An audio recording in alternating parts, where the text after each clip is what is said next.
This program features live coverage of an African safari and may include animal kills and carcasses.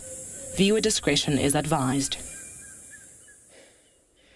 Good morning, everyone, and welcome to an extremely overcast, cloudy and chilly morning here in Djuma Private Game Reserve. Yesterday was warm and delightful, but it definitely feels like we're thrown right back into winter. The barren landscape, the wind, the breeze, it's chilly, but I like it. It often means we have good sightings on days like this. So we will be coming to you live from Djuma today with 2 vehicles out and about looking to see for any animals or any exciting things that they can find for you. So that means, everybody, it's that time of day for your live bumble through the African wild.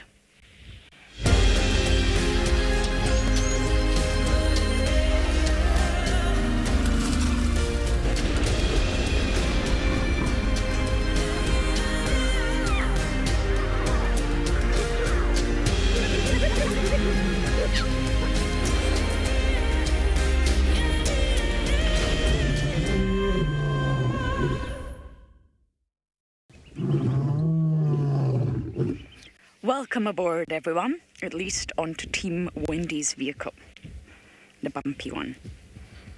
We're starting our drive at Sandy Patch. It's a nice open area, nowhere near as big as Quarantine, but it's nice, it's open, you can look for tracks and you can see the behaviour of the prey. But it's chilly, everybody. I got my hopes up yesterday that summer was arriving. It's obviously not arriving, but it was warm. My name is Lauren and I do have BK on camera with me once again. And we're just going to stop here for a moment or two and just enjoy the scenes, look at the clouds. It's a very wishy-washy colour palette of a day. It's not vibrant. There's no light. I'm hoping that, of course, changes, but I don't think so, everybody. So before I get to our plans and all the important stuff, I must remind you that we're live and interactive, so please do talk to us. We need your questions. Okay?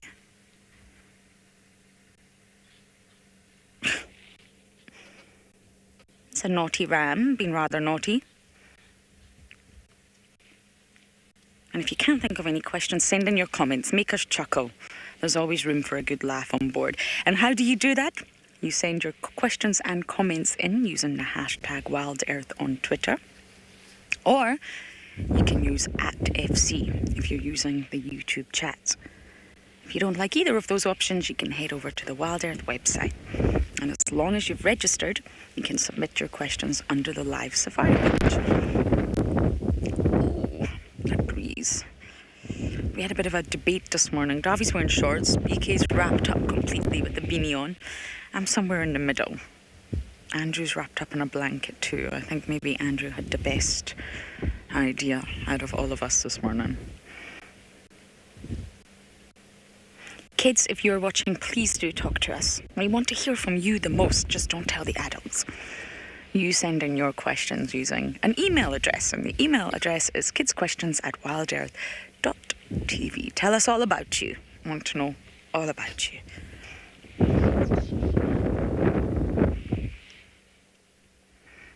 Now, I believe it's World Lion Day, so happy World Lion Day, everybody. I have already received the news at 5 o'clock this morning that the Talamatis are at Hartlepool, which is up in Buffelshoek. So sadly, we will not be with the Talamatis for World Lion Day, but we can still celebrate them all the same. But I don't think these impalas are celebrating. They're not happy that it's World Lion Day. Not one little bit. But BK and I's plan today is just to bumble. We're going to try west. I think Andrew's going to head to Chitwa, and we're just going to scratch around for tracks, signs, anything. On a windy, blustery day like this, it is good for the predators. Hopefully they will still be mobile. And it's not just the predators I want to see. I'd love to see some ellies. Most of all, I would love to see hyenas. But is that going to happen? Probably not. But one can still hope, everyone. So as Team Wendy bumbles west, we are going to send you guys over to Team Rusty.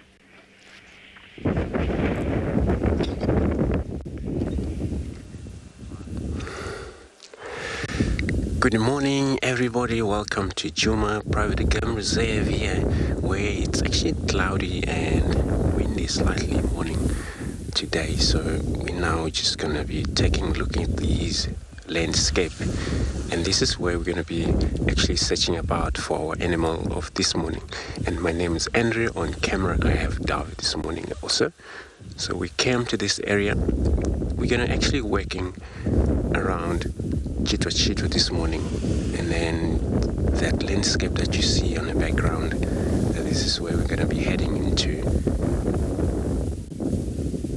In the meantime, then we'll be actually searching for lion. Wouldn't be bad because, of course, being a lion day, why not? That's still going to be so special if you find them. Knowing that, the Talamati, I think they're still up north. We can't go where they are now, but I'm sure if they start to make their way back south, and then they'll probably cross into Djuma, where we're gonna maybe see them.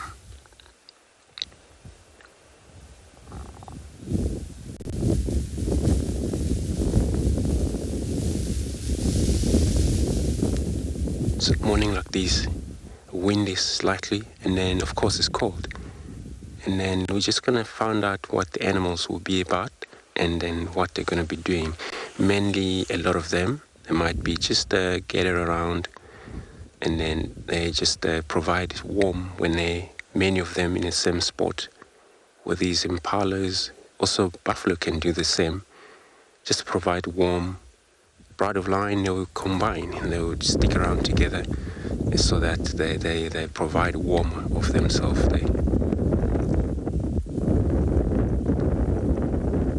And those that operate singly rather stay in the thick. So this is where the cloud actually building from to the eastern side. And then I'm going to actually try to move. I know I'm driving towards the wind now, so I'm just going to maneuver around my microphone so I don't have a lot of wind blowing through as we're still searching around in this area.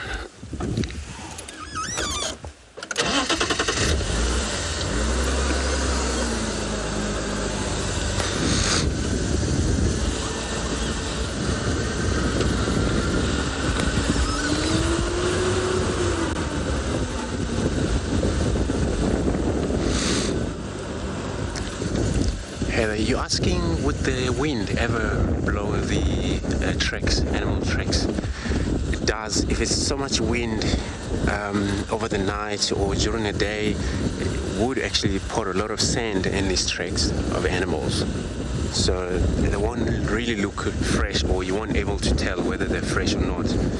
Then, unless if maybe it's just a little bit of a drizzling, then animal have walk on top of the wetness, then it's going to help a little bit then.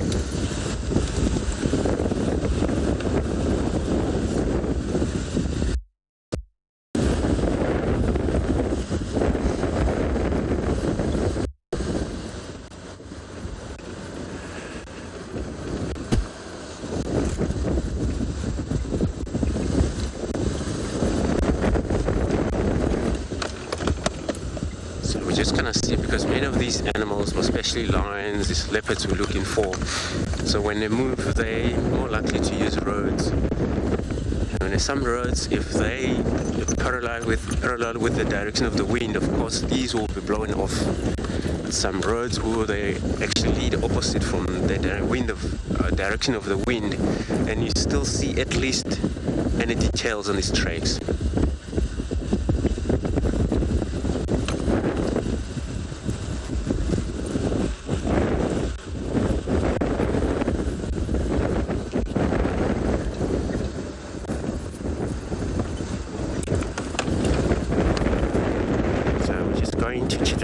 Search for Marie, possibly, if he's around. Maybe Shasha that side, if also is around. We'll find out.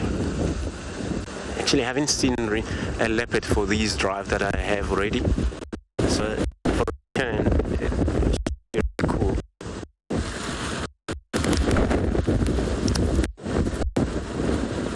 To find a leopard.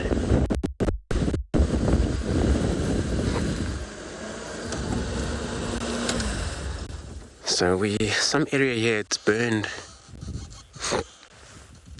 Some area it's burned like this, so that it's actually for fire safety.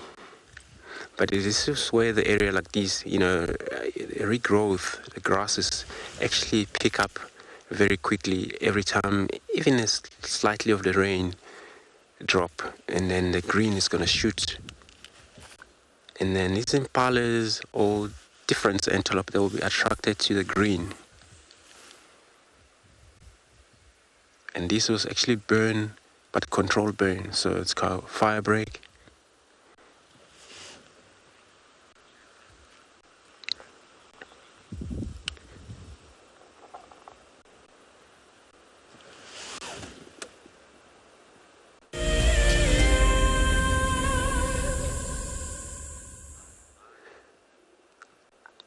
And so many of time, this fire break, some of the antelope will love it, such as a kudu feeding on these dry leaves that have actually been burned a little bit. Oh, there is a bird, grey heron, flying through. Looks like it's playing actually very harder to fly towards the wind direction. So many birds would actually be very difficult for them to fly towards the wind.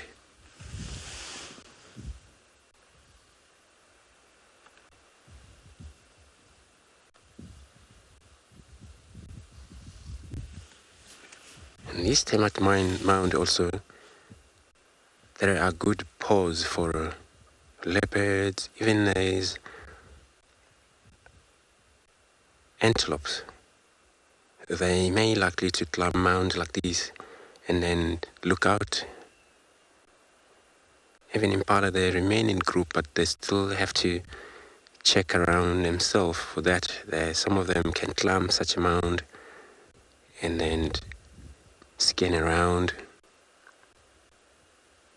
but they always help each other.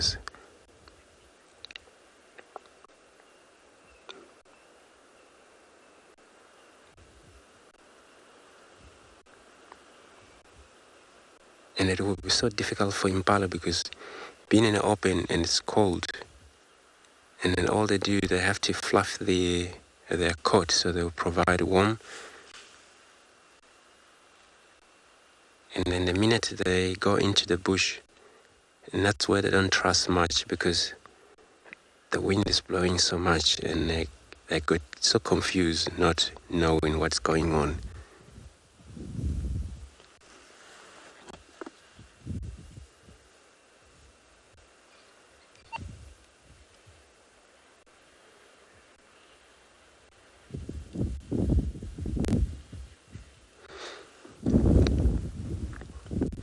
So we'll drive the roads, just to see if we can find anything along this road.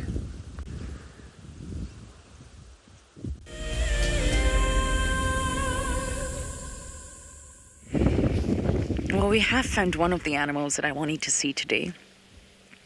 I have to be very, very careful with elephants on a windy day. They don't like it. They rely so heavily on their hearing that naturally the wind completely disturbs that, as it does for all of us. And therefore elephants can be a little bit more reactive on windy days.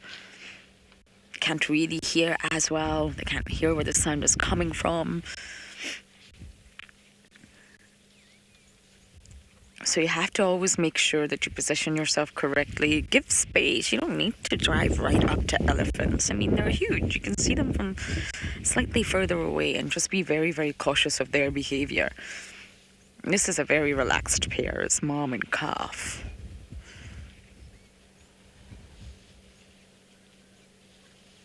But you should be hyper aware when it's windy. Wind is my least favorite type of weather, I must say. I don't enjoy it. Hello, little one.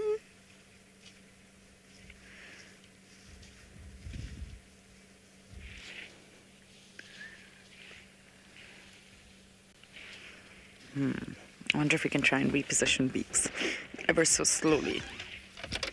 Let's see if we can do this.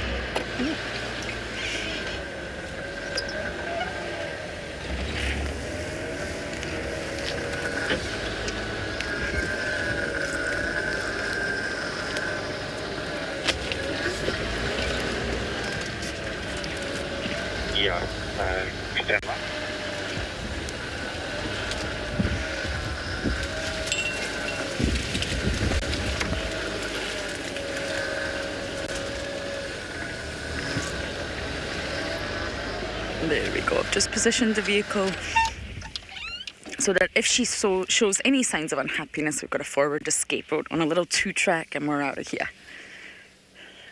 But there's definitely no signs of unhappiness right now.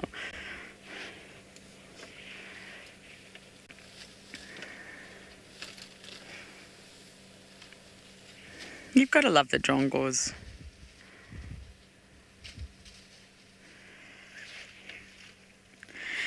Jerry, yes, I guess there can, but it's hard to determine that carrying capacity. And it's a really interesting topic, quite a controversial one, I guess, so I'm not going to go too deep into that to start an online debate. But yes, I absolutely guess there can be too many elephants in the area. Every environment, every habitat, every niche does have a carrying capacity. But the issue is, who decides that carrying capacity? Who's the one that says, oh, okay, there's too many elephants now? How can that be possible, that just one person decides that?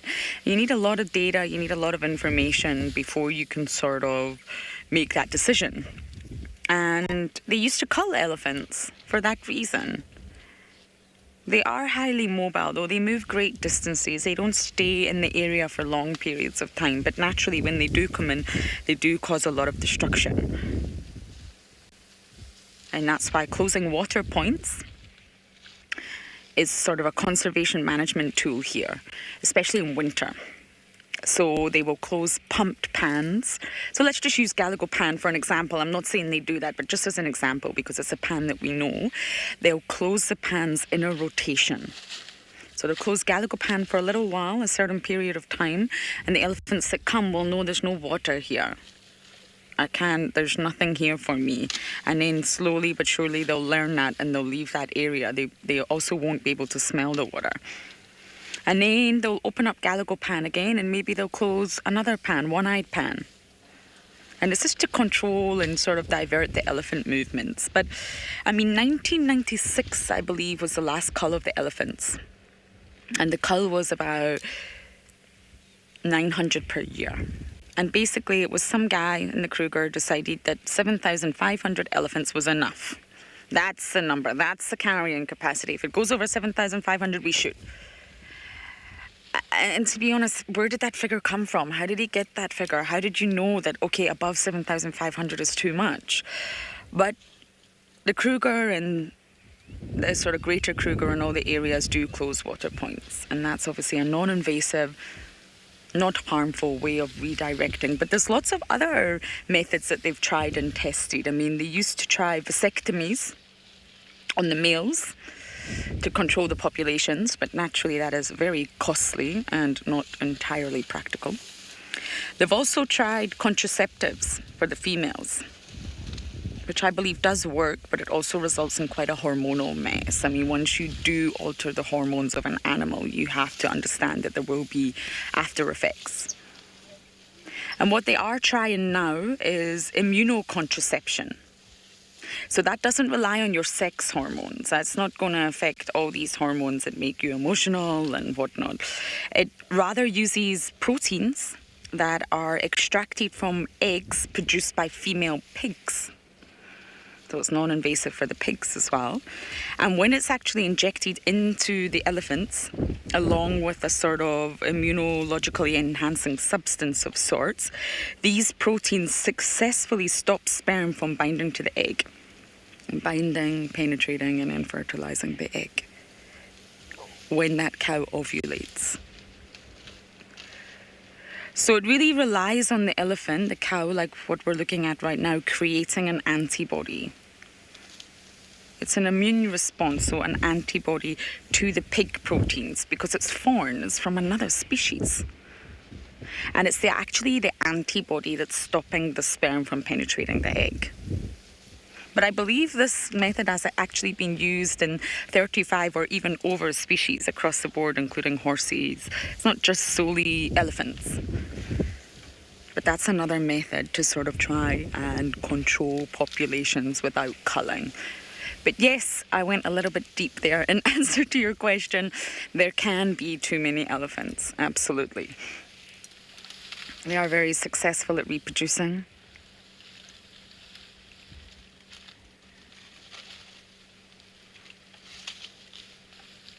And naturally, taking poaching aside, that's an entirely different matter. There's lots of different ways that you can really divert or try and control elephant movements.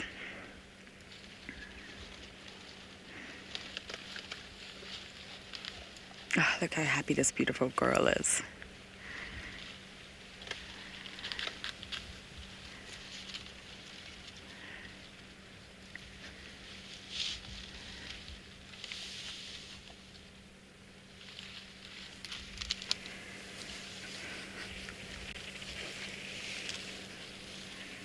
Many of you are saying they've got long eyelashes. They have indeed. Definitely longer than mine, that's for sure.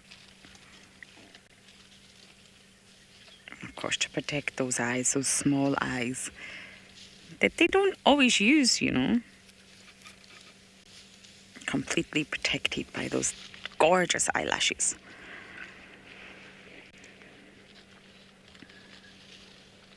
You know you're being complimented, don't you? This is a very relaxed female.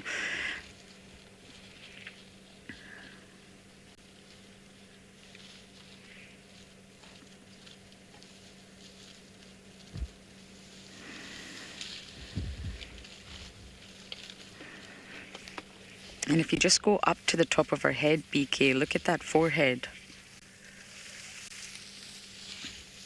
And there you go. It's so angular. Immediately, you know it's female.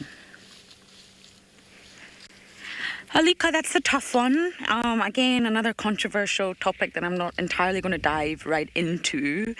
But death for an elephant is normally down to, let's just remove humans. It's normally down to the wearing down of the molars. So they have 6 sets of molars. And once they're on that last set, somewhere between 60 to 70 years old, it just wears down from all the chewing, all the crunching on the branches, just like our teeth wear down over time. And once that sort of last set of molars completely worn down, they can't chew their food anymore.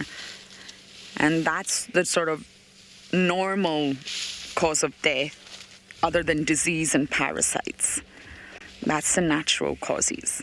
But of course, we all know poaching is a problem for ivory, and when humans get involved, it's a little bit of a different story that I'm not going to touch on. But generally speaking, the natural causes are just the teeth wearing down, old age, disease and parasites.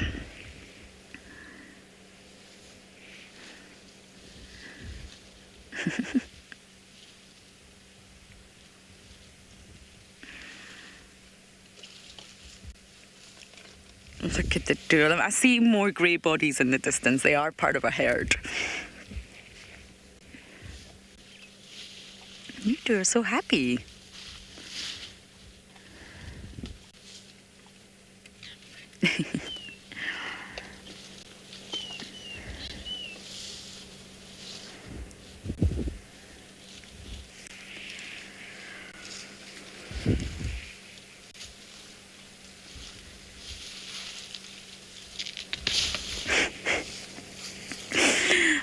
You see Mum just take that entire branch.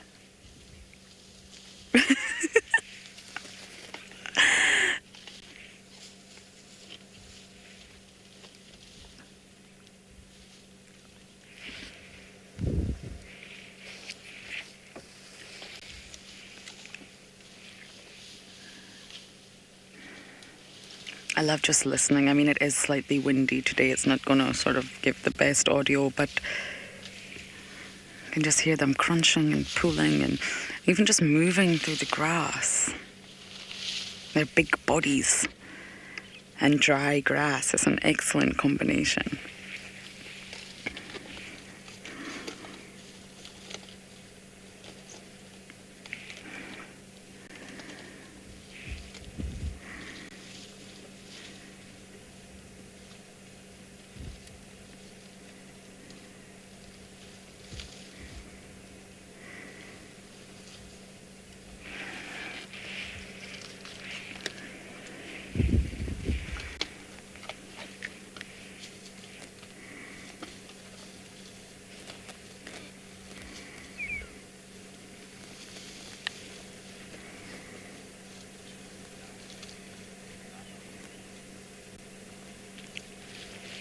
The wind's not too bad now, and apparently you can hear just nicely. So I think just for a minute or two, let's just listen. Listen to the sounds of this mother and calf pair.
Isn't this just so lovely? I think I'm going to try and stay with these elephants a little bit longer.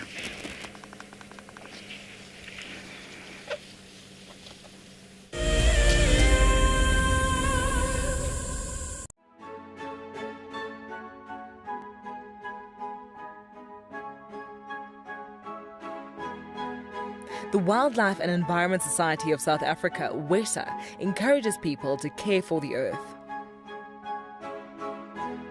Through innovative projects, they aim to reverse the serious issues that we face in the world today. One of these projects is Green Coast, a proudly South African award for sensitive and well-managed coastal sites. This sustainability project protects our national coastlines while providing unemployed youth with a love for their environment and a hope for the future. WESA is a membership and volunteer-supported organisation. Every supporter is helping to change the only earth we have. Visit our website to see how you can help care for our earth.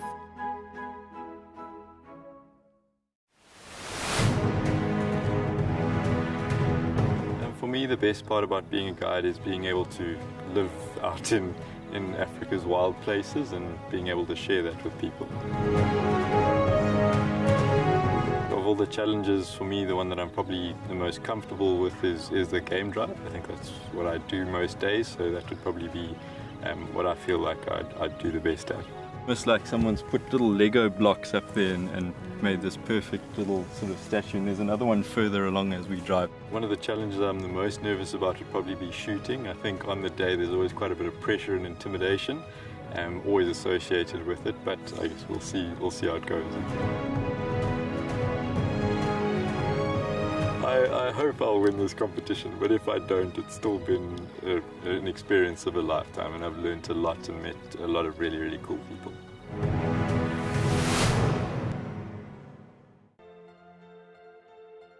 This is a battle of two great carnivores of the African wilderness. Whew. Whoa! You don't want to be under those jaws. Definitely, this round goes to the lion. Look at that. Fantastic. Expect the unexpected here on WildEarth Daily.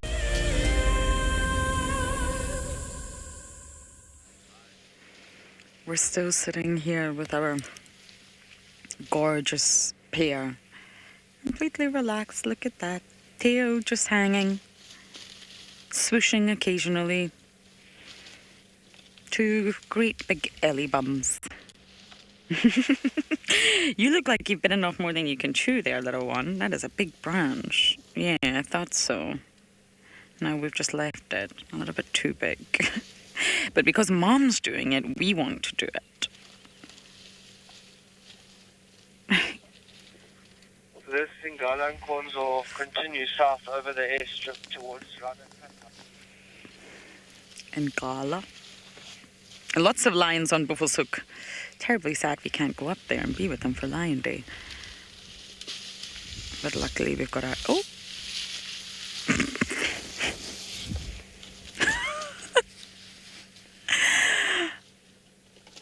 Mama, that is a very big branch.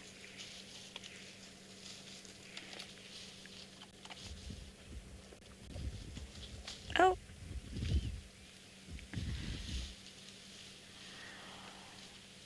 The elephants really are thriving. I'm not talking about populations, I'm talking about individually. I think it was Davi and I having a conversation the other day about how it's really been a long time since we've had an aggressive encounter. And I mean, in 2018, when I first arrived, it was common, not because we were doing anything wrong, but the elephants were reactive, they were stressed. Animals do get stressed for many different reasons.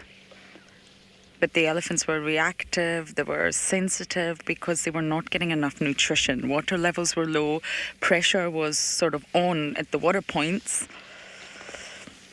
I mean, I know some of you are new to watching and some of you are not. But for those of you who are new, I mean, in 2018, we did not have a drop of water anywhere naturally. Really, I mean, thinking about it now, it just amazes me. I was there then, I walked across all of the dams, Buffelshoek, Twin, Tree, Gowrie Dam, not a single drop of water. No moisture. I mean, elephants can dig, but of course, once the soil gets too hard, they're not going to be able to dig. And there will be groundwater in the Mulwati, but in times like that, they're going to have to dig very, very deep for that. So naturally, that's when Galago Pan and the little pan in front of the dam cam comes in. But the pressure was on at these water points because it was the only source of water. Elephants didn't like it. The predators were also using these water points. Antelopes, giraffes, everybody. And it put a lot of pressure on the elephants individually. And they were very reactive to all sorts of disturbances. Beautiful camera work, Beaks.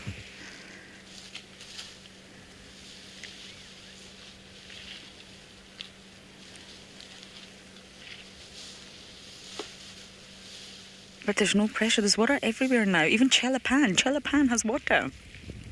One-eyed Pan has water. All the big dams have water. Okay, the grass is pretty much dead, but a lot of the vegetation is still rich with moisture. It's still green. It's still alive. It's still nutritious.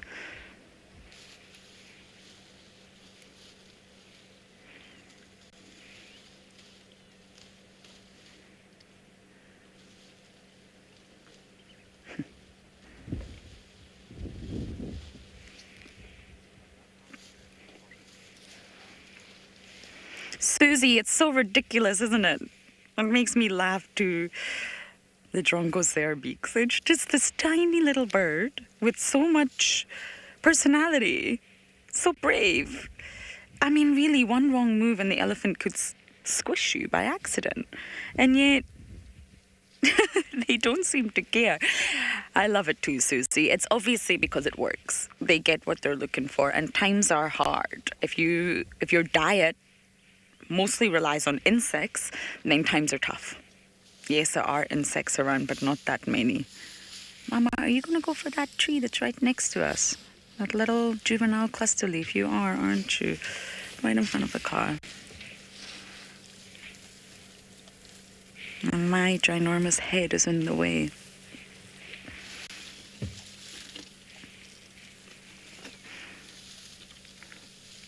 Now, this is a type of Ellie sighting that you want.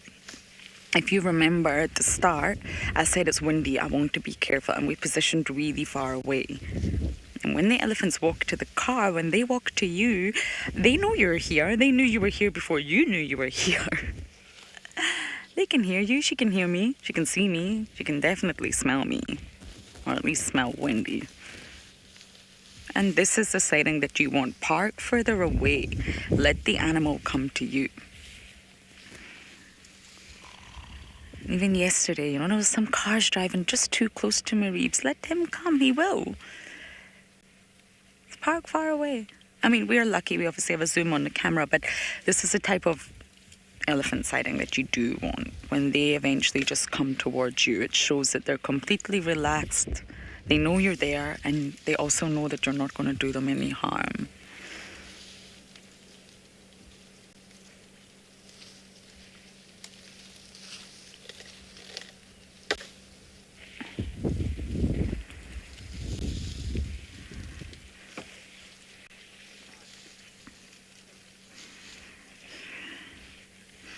David, great name.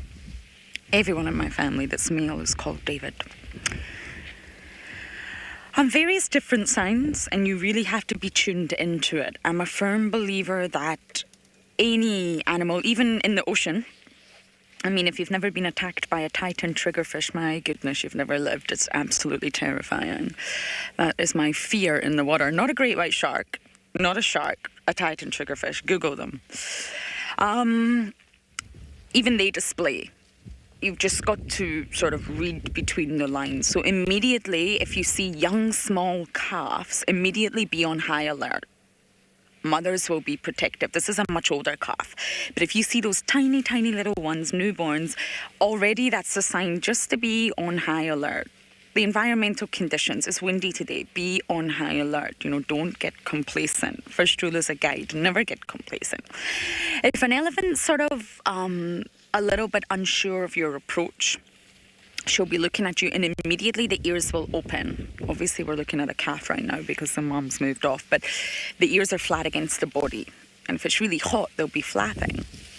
Upon your approach, if they're not too sure, they'll open their ears completely wide open and hold them there. Then if she's still not sure, if you're talking about a cow normally, they'll stretch out their neck, their tail will go erect. So you see the tails are just swooshing. You can see this calf's tail. It's not erect. It's just, I don't know, flaccid. Yeah, swooshing from side to side quite happily. It will go completely erect. They'll outstretch their neck and stretch it out and up if you like, almost as if to make themselves look bigger. That is a sign they're not entirely happy with your presence. Be very, very careful. That is the main signs that I would look for. Now, sometimes, especially the males I've noticed, they'll do sort of a distraction technique, if you like. So they'll almost pretend as if they're eating. Maybe I can demonstrate this better. When they do that sort of twisty thing with their trunk, to pretend they're picking up food, but they're not. If you look closely, they're not picking up food. They're just pretending. Or they'll twist their trunk and put it over their tusks. Those are both signs of agitations. So you pick them up, you see he's pretending to eat, but he's actually not eating. He's agitated. He's paying more attention to us than he is to eating. So you've got to look for those signs when they loom over you, ears outstretched, neck outstretched, and all those other small things. And then you realize, these elephants are not entirely happy with my presence. I need to go. Or you need to position yourself much further back. You need to just move your car. Those are the main signs. There's some vocalizations sometimes, but generally those are the main signs, especially when you see those bulls that are pretending to eat and they're not. They're getting you to think they're eating, but they're paying more attention to you. And I have been charged. I don't think it's anything to be proud about. I don't think it's anything to write home about. Also, I'm not a big fan of the term mock charge. I think a charge is a charge. The end result is different. But a charge is a charge. The elephant is still communicating the same message. The elephant is not thinking, hey, I'm going to mock charge. No. So I'm not a big fan of that term, mock charge. I think at the end of the day, there's no such thing. And it has happened, but I just don't think it's anything that you should honestly write home about. It's just an experience that you should learn. What did you do? Why did that happen? Did I position wrong? Was it displacement anger? Is the elephant really angry at something else? And we've arrived. It's not always your fault, but learn from it. Learn how to handle elephant sightings a lot better. It's very common for elephants to be upset. Maybe they can smell lions. Maybe they've seen a hyena. They don't like it. So they can displace their anger onto the next thing, which might be you in your vehicle. And they do say there's such a thing as Sabi Sands complacency. If you're in the Sabi Sands, which we are right now, Djuma is a sort of private land within the Sabi Sands. And it's said that because the animals are so habituated, from leopards to lions to dogs, all the animals, that you get complacent. And I remember during my training with James Hendry and Jamie Patterson, that was something, don't get complacent. Never, just always be on high alert.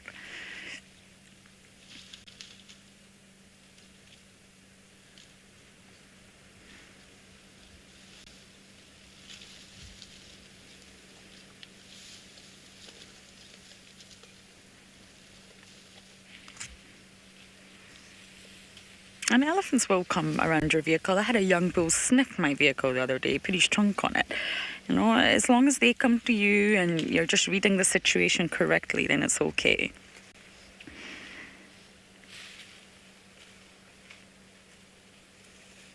But naturally, humans make mistakes. Of course, we may get it wrong. Okay, we're going to continue to sit here with our Ellies.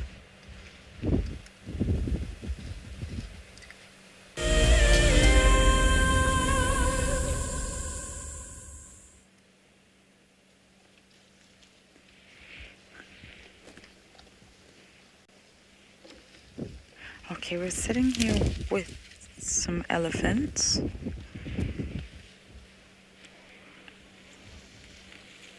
We're just going to sit here and enjoy watching them and listening to them on this blustery, windy morning.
Did you hear that? That's a mom talking to her calf in a language that we just don't understand.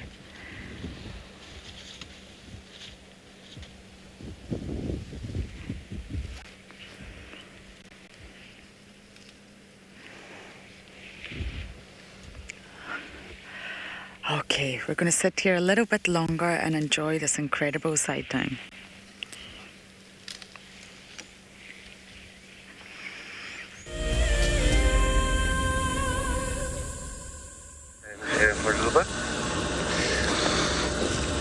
So everybody, we are actually on search here. We come across one leopard tracks.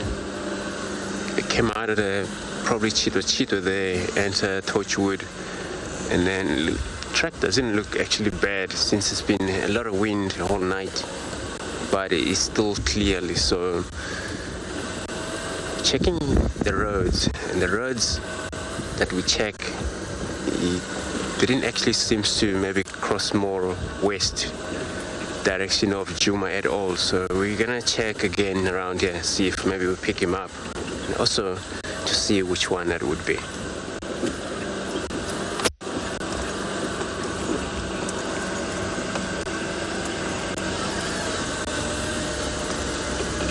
That could be Marid or Shasha, I think.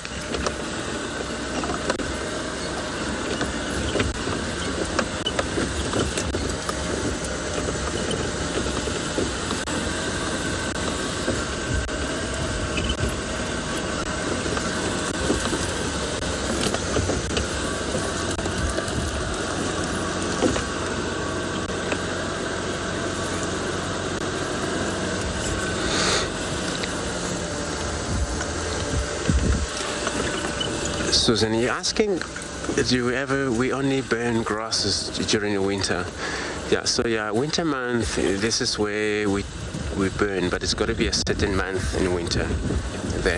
And then a lot of time we burn fire break and all of that, just to make sure when you've done that, you're protecting the reserve in case it's a huge fire going all this area, and then you got to control that.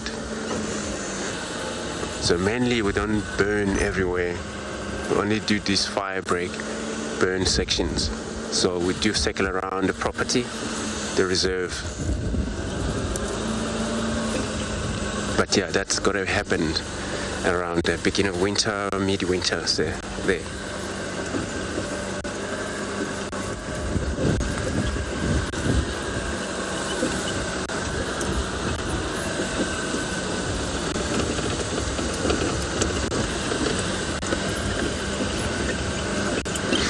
So I got to drive slowly because the road is not actually very clear here, so it's grassy, no many vehicle drive quite often, so it's not smooth roads. But I'm hoping to pick up more of his track here.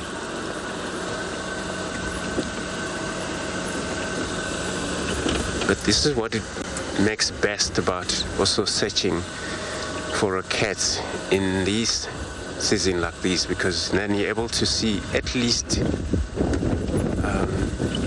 far into the wood.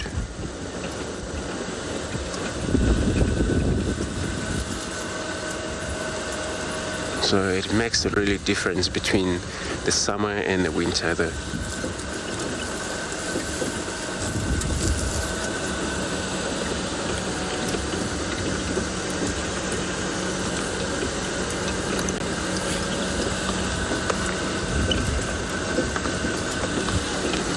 So the summer you only see the road where you drive, maybe even hardly to see elephants on the distances if they're not close to the road. So this time of year it's slightly better to see through.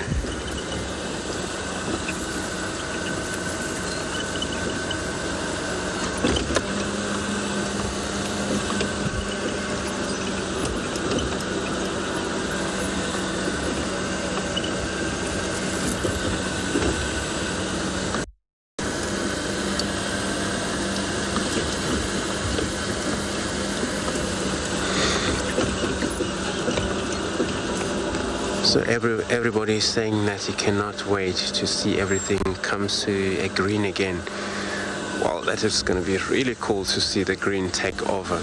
And it's from November, December there, everything is going to be very green. Grasses, trees, all going to be so green. So that is going to be the best for the animal, the point of view. It's going to be great.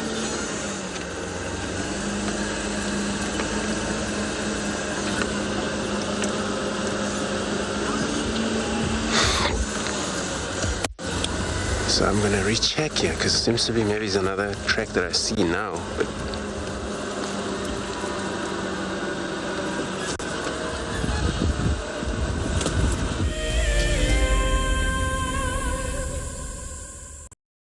Founded in 1973, the Endangered Wildlife Trust has consistently and effectively worked towards achieving our conservation legacy.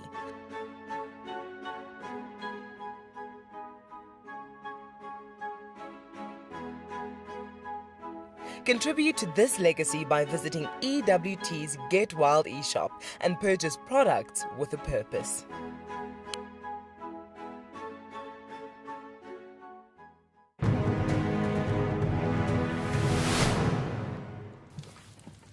The scrap here collected a dry grass, put it next to the water hole as the hippo walks down during the warm of the day to drink the water.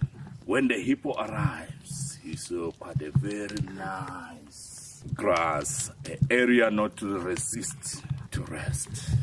And when the hippo went down to drink the water, and when he finished the water, he just lied down on the grass.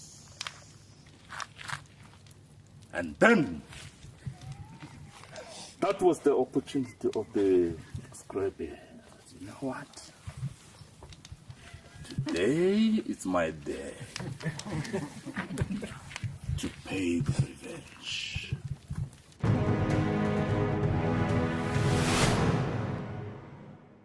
Looks like it's a very difficult climb because every time it tries to climb, the ground is breaking, so it slides down. But it's the only one. Look at that. That is a call of desperation with the cub. It's like, what are you doing, mommy? Oops. Oof. Expect the unexpected here on WildEarth daily. Delivering 6 hours of HD wildlife content live every day is no small feat. It's a massive team effort, and we all rely on one another. Cam ops have a bit of work to do in the morning, up nice and early, get all the checks out of the way, and make sure we're ready to go live. Helping others fall in love with nature brings meaning to what I do. It's also a lot of fun.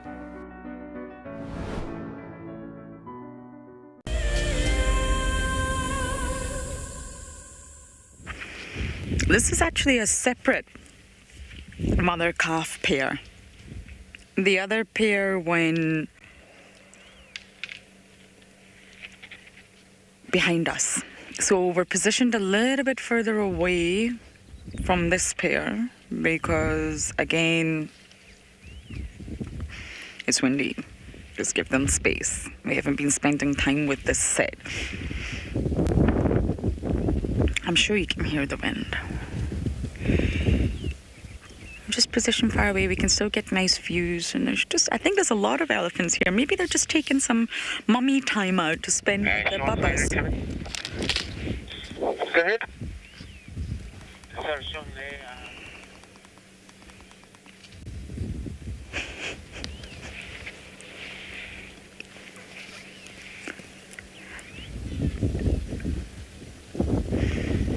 We're actually on Simbambili. I don't know if I mentioned that to you earlier. We can't so traverse all of these properties. It's signal that hold us back, not sort of legalities or traverse rights.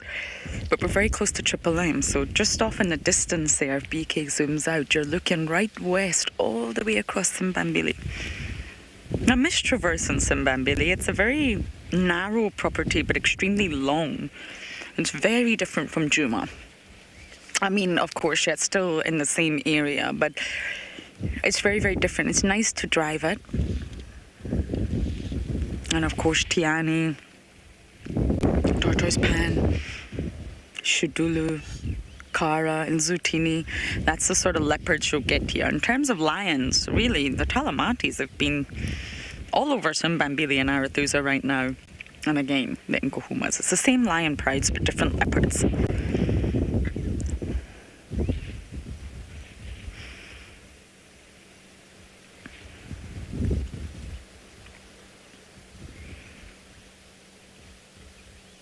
I think we will sit with these ellies a little bit longer and then go and explore the reserve and see what's happening. Sunrise safari is my favorite. I love it far more than sunset, and I just like putting the pieces together. Where is everybody? What happened in the night?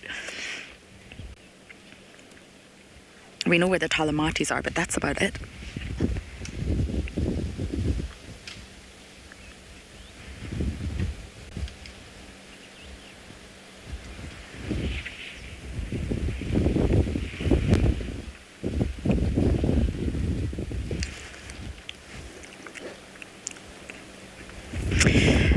Levi, they're warm-blooded. All mammals are warm-blooded.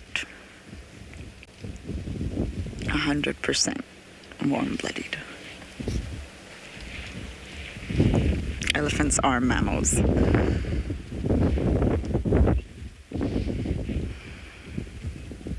Or endothermic. So their body is maintained the temperature just like us, exactly the same as us.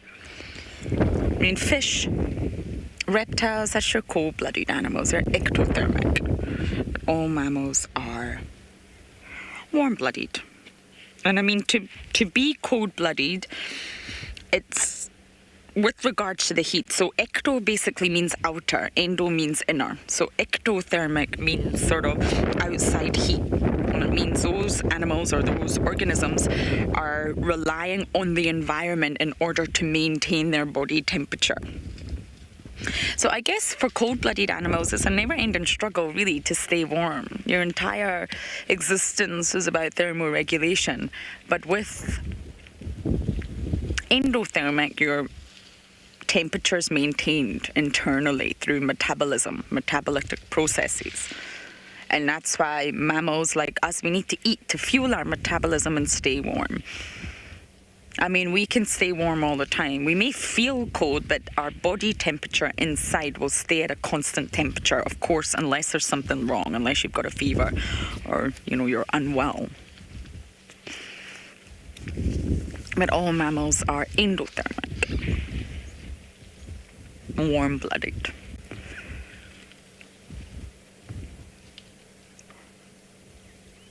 And it's such a strange term because it doesn't mean that our blood is warmer than that of another organism that's cold-blooded. It just refers to sort of better terms are endothermic or ectothermic, I think.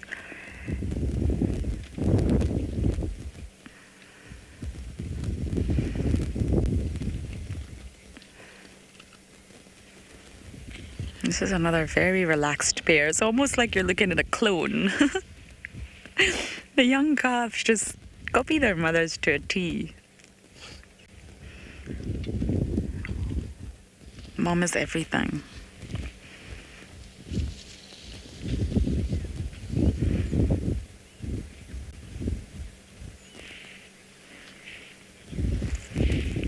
Okay, we are just going to quickly scratch around, just pick up the pieces of the morning, see what happened. And I believe Andrew's still on the search for his leopard.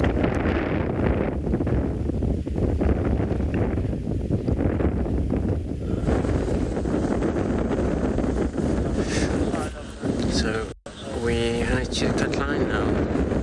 This is where we mentioned to check, and there's nothing that came here. So if that trace crossed this road, it means that the leopard has crossed into Djuma, this side.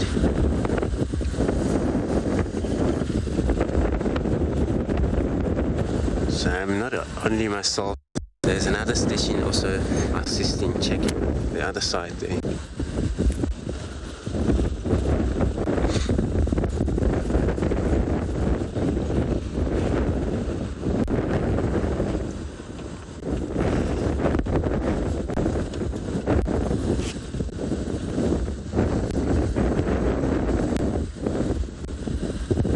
I also drove past a number of kudu, but they all just relaxed. Maybe that leopard didn't come this way because it's very open, so the kudu they have a good eyesight.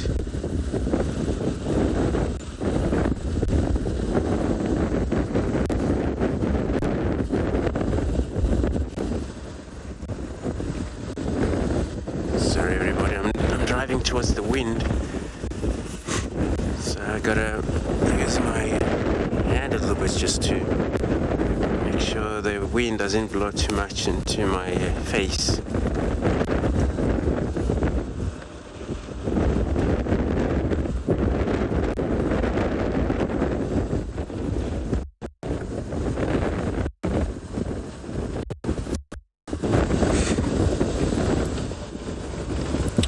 Jason, you're asking would the predators be more active during a windy day? Yes, they would be more active because this is what gives them a chance to move, forage through.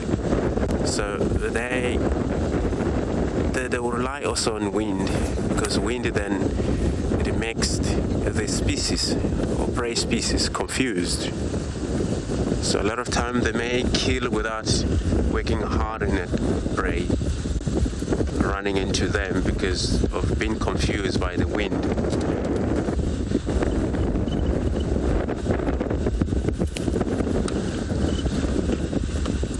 So wind, pouring over rain.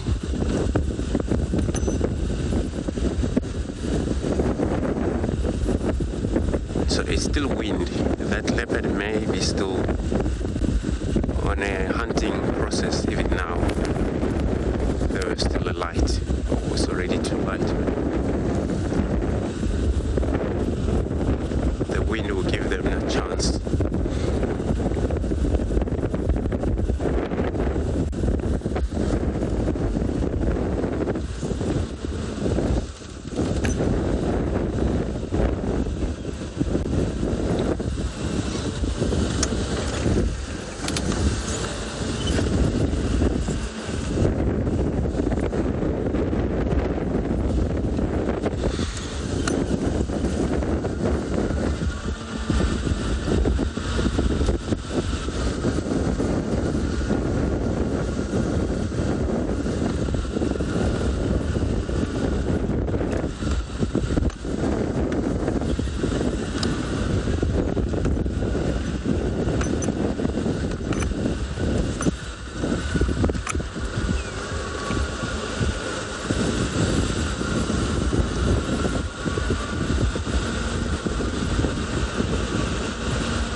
The road we check, but if she didn't cross this road here, it means maybe she must be still inside Touchwood on that side. So may drive a little bit back there again just to do more of search.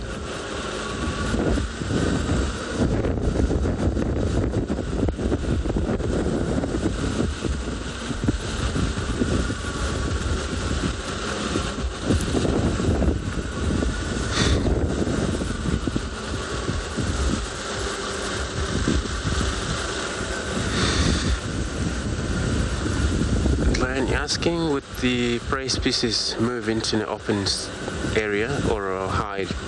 So there's a two-way of them trying to provide themselves warm. But for them moving into an open area, if it's an impala, of course they would have to do that. But they get colder because then there is no cover there. So what they do, they would actually have to be fluffy, so they will provide warm on their skin. Staying hide is also a very good idea, but where they're going to hide, this is where now it's going to be easy access for cats to go through close to them.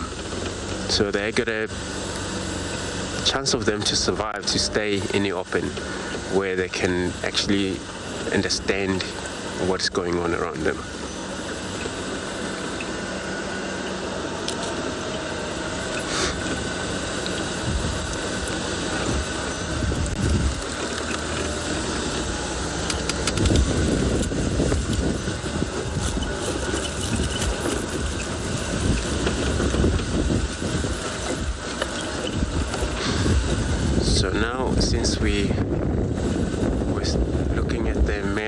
Leopard tracks, and then now we see another female tracks that in the area. Maybe it's Tandy with Marie, some place around.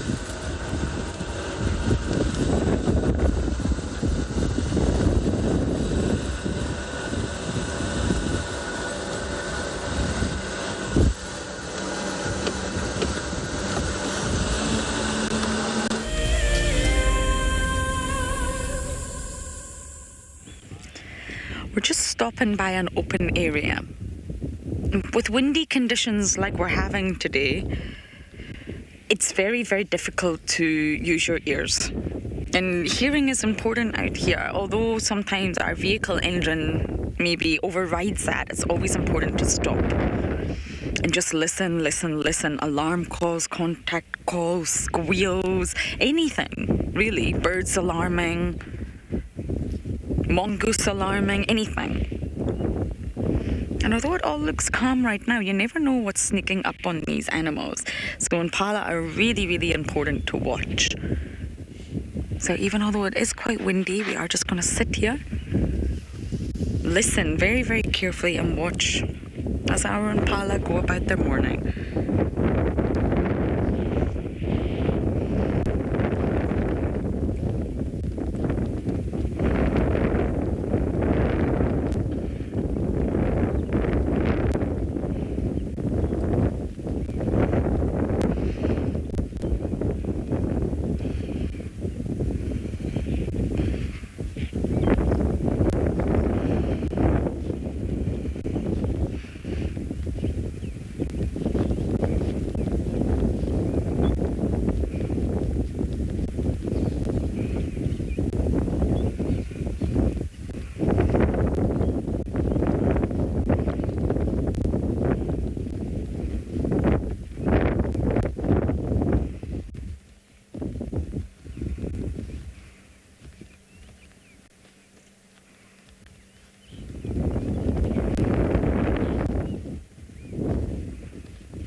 The wind is chilly. These impala all look very relaxed though, so we're going to continue to drive and see what else we can find.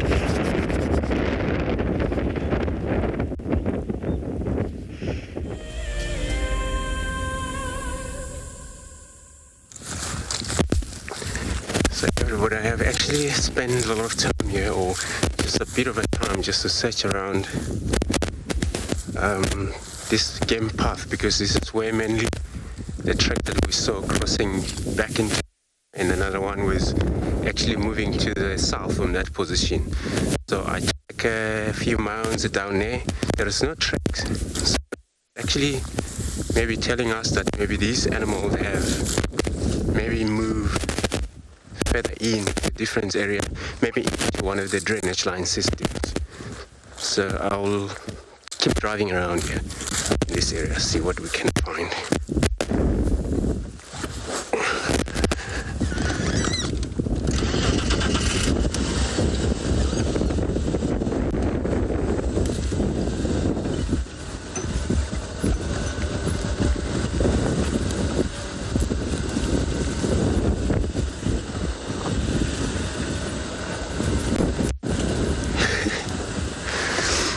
So everybody, you are saying that you get nervous. It does sometimes look nervous, but you know, when you get used to trekking, getting close to animal on foot, especially with these buffaloes, if we have to, and then you finally do it. It's not easy, but if you know, but with the like leopards, lions, for me, I think it's easy for them to track on foot, because and then when they see you, they will growl because so small. You don't want to get close or middle of the elephant's herd where they have young one, and you won't have a chance of maybe make your way out of that area immediately. That's so protective. So trekking on cats or any animals, you move, you gotta stop, maybe take time before you make another step if you don't trust or see further away from you. That's how you're gonna keep on trekking. So, but if you're gonna keep just going, maybe may disturb them, they see you before, but it's so important if you could maybe see them before they could see you.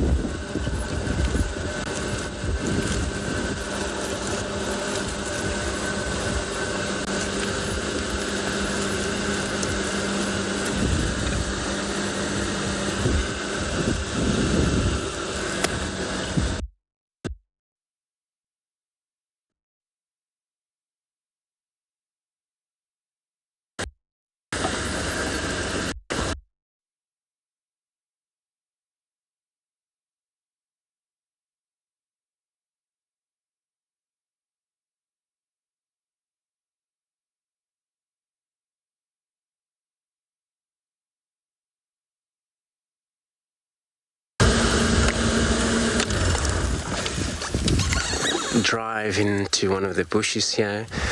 Oh, looks like I've got a lilac breasted roller there.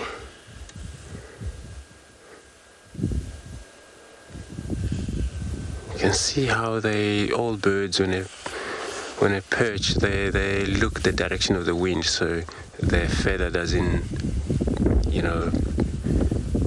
get disturbed by wind. Otherwise, then they'll feel cold. By that, when they face the wind, is that their feather all fixed. Off it goes.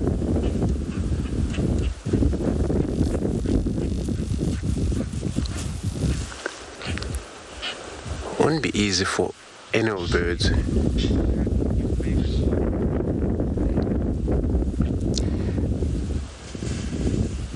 David, you're asking, trekking, it's my favorite on guiding, so I prefer both, but then trekking, it's actually, you won't forget trekking because you started from there, and then while it's in you, this is how you exercise your trekking, and of course you get it going forever. So I love doing that. I love spending times, trekking. This is when now you lost a track, even though you have a tracker, for example, but you would do the other part and you do the other part. So it's easy if you know the tracks and not relying on him, but you got to help him. So that's how I love my trekking. But also, it's the same thing. There's only the difference that now you'll be driving, the tracker will be looking for the tracks and things. It's only the difference, but it's the same thing. It's the same skill, trekking, guiding. When you combine this, it's the same thing, and you need it as a guide, so you don't go wrong. And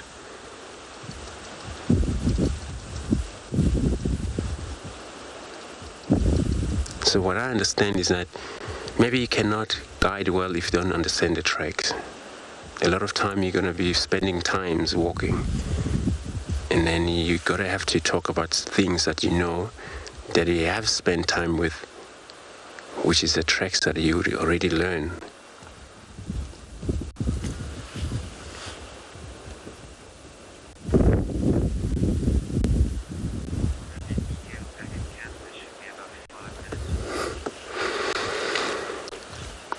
So we're going to be stationary here because I only realized, my signal is not actually well. So, and in the meantime, it's good. I know sometimes wind blows so much, but, listen to sound. We may hear maybe impala or kudu, barking because we drove past kudu down there.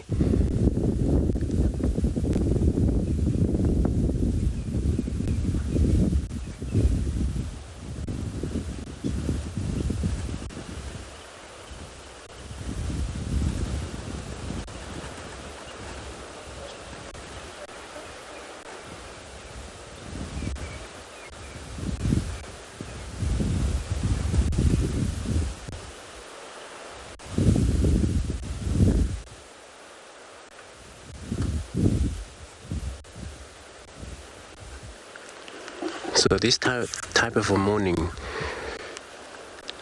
leopard lions, those hunt, they would really appreciate such weather. They would practice their skills. They hunt by technique, so they use their skill. Every time they spot the prey species, they don't just go in there. They would have to use or check the wind, and then they always start with the prey species. That's how they get close to it. But that also applies to the lions. They would do that as well.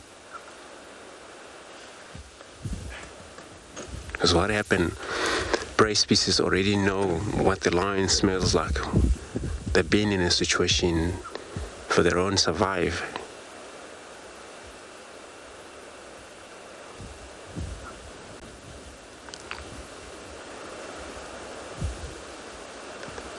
For prey species, smelling lions from distances, they would run away immediately.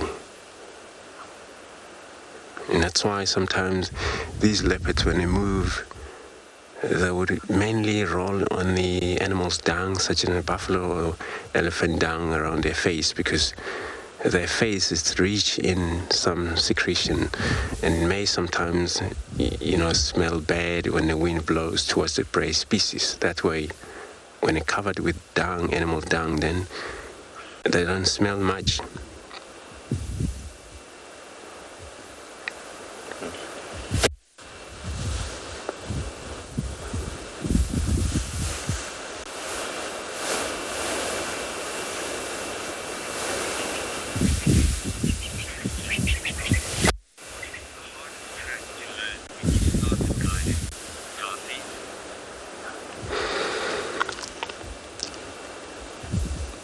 You're asking what are my tricks to learn during the guiding, and so I think tracking the point of view, when I learned the tricks, it was a little bit difficult to separate cheetah and the leopard tracks. That actually take time for me, even though they were explaining to me the difference, which of course is quite easy now, I understand. So, of course, if you don't know the cheetah tracks and the leopard tracks, how the difference are, then you always follow cheetah thought maybe it's a leopard, or maybe you may follow leopard thought that maybe it's a cheetah. Due to that, you always make it different. It makes a lot of difference because cheetah, their claws is actually always permanently out. So that animals, when it moves, so in front of their toe, it marks with their claws all the time, which is same with the hyena. But with the hyena, I actually learn it quickly because it's a skew when they move. So they're even very like a V pad on their back pad. So that was actually not easy for me with the hyena to learn. But it took time for a cheetah. But I finally understand the difference between the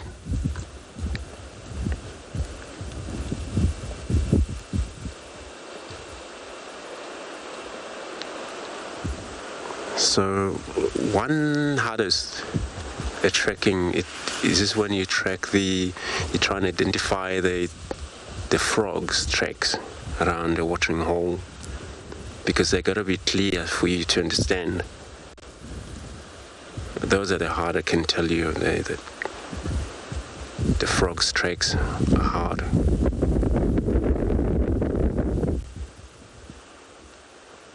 So learning them, you gotta go every day.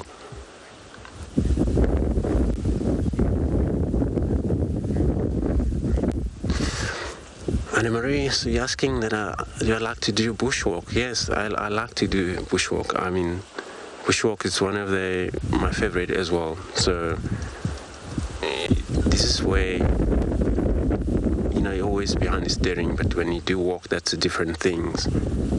And then it's totally different. You rely on the bush, and the bush relies on you in the way of what could be around the corner where you're walking. And then practice your skills. If you walk into an area where it's too densey, you always make sure you check the wind also. Always check the wind if you walk into places where you're not too sure whether the animals could be there.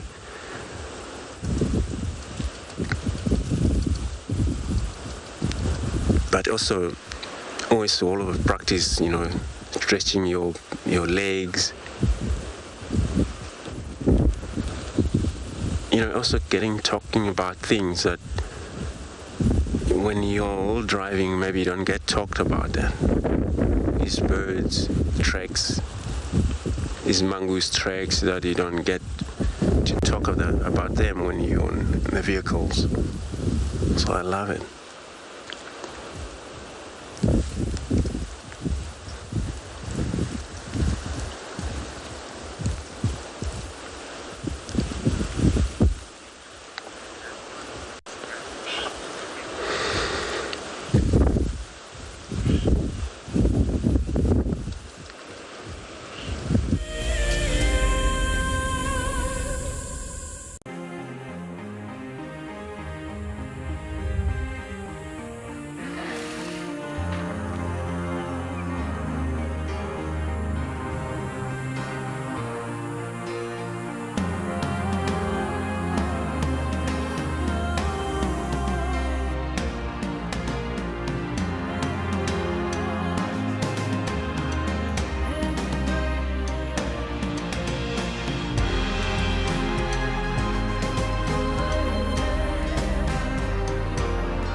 It's day one of the annual South African Guide of the Year competition, and our first foot into this competition this morning is all about tracks and signs.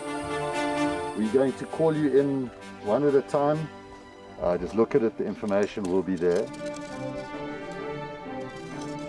Our 5 guides have been tasked by the judges at figuring out who is what is who, and where they go in the bush. It's either Franklin or guinea fowl, but because of the volume of other deposits in the area, we went with guinea fowl.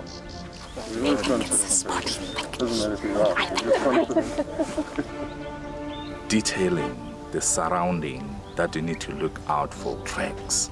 The details is very important.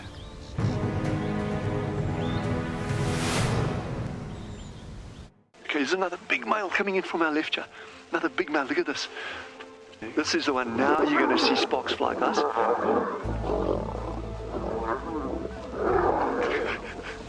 Guys, it doesn't get better than this, eh? Yes, unbelievable. Africa, I love you, eh? Expect the unexpected here on WildEarth daily.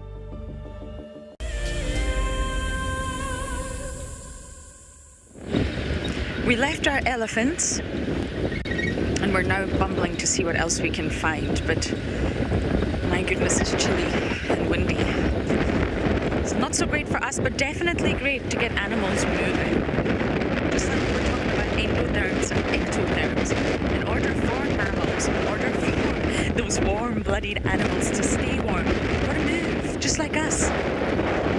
As soon as we start moving and walking, especially if you're doing a hike in a really cold area, Scotland for example, once you start moving you really do generate heat, and although the temperature, the ambient temperature doesn't change, by the end of it you're sweating, you're flushed, you're bright red, you've taken your jumper off, and that's because your muscles are generating heat for you. And it's exactly the same with animals, endothermic animals, and that's why you will find, especially when it's really, really cold, a lot of them will be moving. I love to complain about the weather. Scottish people do. But I think I'm going to check Treehouse Dam, Twin Dams, and just generally see what I can find around the area. I was extremely lucky yesterday to catch up with Reeves and Kuchava. I do think Kuchava's still carrying milk. I do think she still has cubs, but where, I don't know. No one knows. Kuchava's territory is mostly out of reach for us.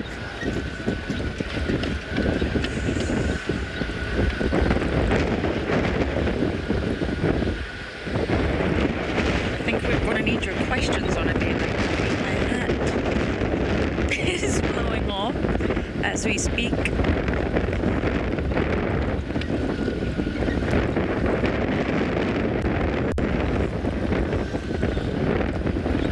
Although we don't have lions, you're welcome about to ask.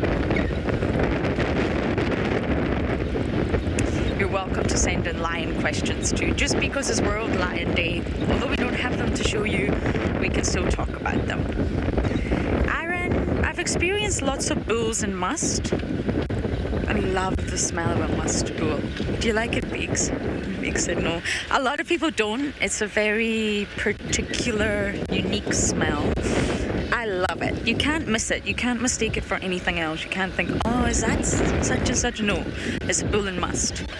But I really, really like it. And no, I haven't. Actually, the most sort of heart-stopping encounters I've had with elephants have been with cows, have been with females, with youngsters. Naturally, they're protective over the youngsters. But bulls and must, no. I've come across many, but not aggressively so. I remember Davy and I had this incredible sighting on quarantine, which is right outside our camp. As soon as you drive out our camp, it's quarantine. And it was a bull and must just causing chaos within the herd, and he mated with one of the females. It was the first elephant mating I had really ever properly seen. And wow, that was an incredible sighting. We've had lots of wonderful sightings here. But an aggressive encounter, Aaron, no, I haven't. You do have to be careful with bulls and must. For for many reasons. Their hormones are changing. Testosterone is said to rise 60 times the normal amount. 60! Wow, that's going to cause behavioural changes without a doubt. You cannot say it won't. And also the temporal glands are right sort of where our temples are. Have you ever had a headache here? It's really painful. Imagine that was swollen and throbbing. Throb, throb, throb. It hurts. So bulls are also said to feel a little bit of pain there. Their testosterone's going through the roof. All sorts of other changes are happening physiologically, so they can be aggressive. So you do have to be really careful when a bull is in must. A younger bull, I think once they reach that gentleman sort of status, they normally know how to handle must. Just like humans, I guess. Hormonal changes, especially for women, we get used to it, we understand how to handle it. It's exactly the same. And these older bulls that we do call gentlemen are very rarely aggressive. They are experiencing the same changes, but it's not new to them. It's very familiar, and they're normally not so aggressive.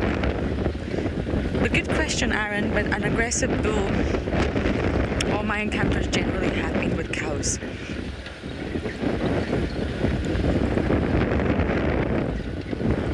I'm just on the hyena den track.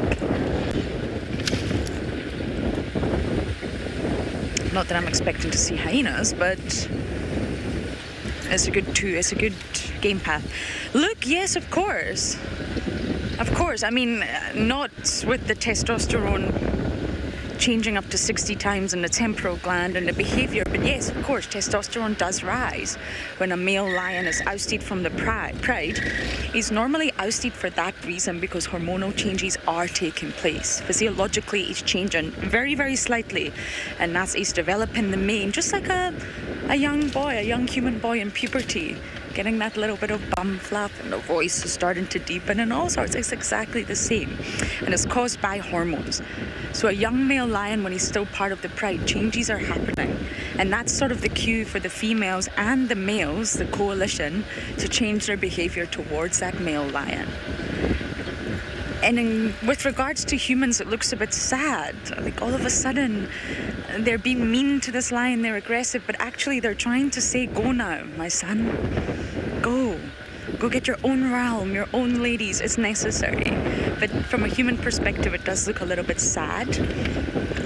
And yes, they undergo a lot of changes. That's how the mane grows. It grows slowly, it grows patchy, and then it really does come in. It's all to do with testosterone. I guess it's like puberty in humans. That's not the correct term for animals, but it's the same process of change. It will just differ across the board. So absolutely, lions go through a similar thing. Almost a tree has stand.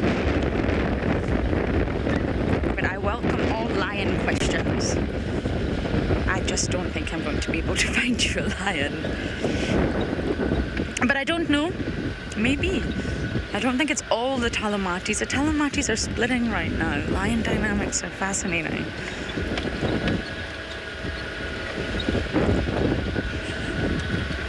What are we gonna find at Treehouse Dam?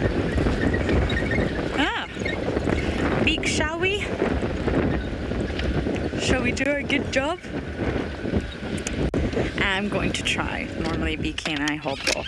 Now this is a destruction that... Oh, my microphone, that's not a good idea, Lauren. Normally I keep it in my pocket. The destruction that elephant causes, there's no point in us driving over this. We are going to have to move it a little bit. Oh my goodness. Look at that. And this is what you got to do when you're a guide. It's a little bit irresponsible to just drive over it all. And I'm not sure we're going to be able to clear it all out. But Beaky's here, and the man with the muscles. Ta-da! Look how wrapped up he is. Okay, Beaks, we can do this. I hope you all think we're very strong, everybody.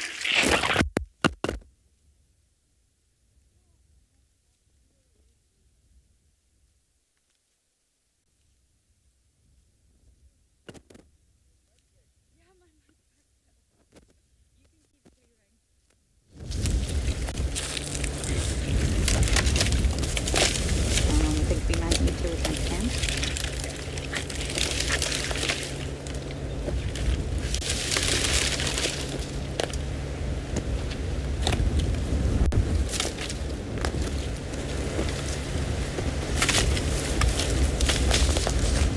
Okay, everyone, beaks, I think great job. We did it, everyone. We now have a completely clear pathway.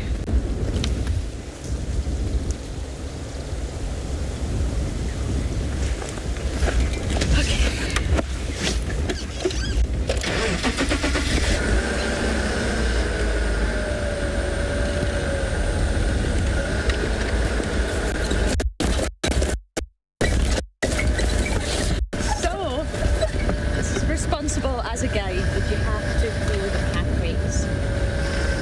So we're just driving over them, driving over them. So we're going to just give you some views of Treehouse Dam.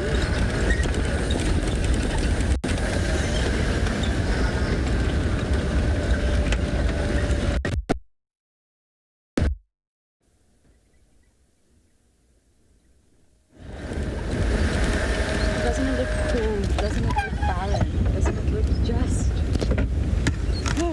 Even just looking at this water body right now makes me feel cold.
Cold looking.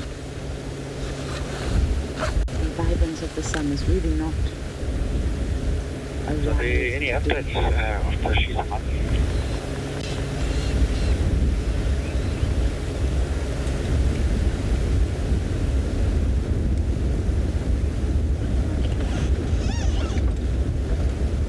Beaks have changed my mind. I'm going to look around.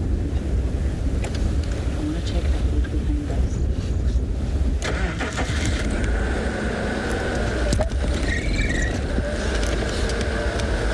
Absolutely has to be a leopard on camera. I know that. The lions are not, the leopards are.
So, been driving quite a few roads here.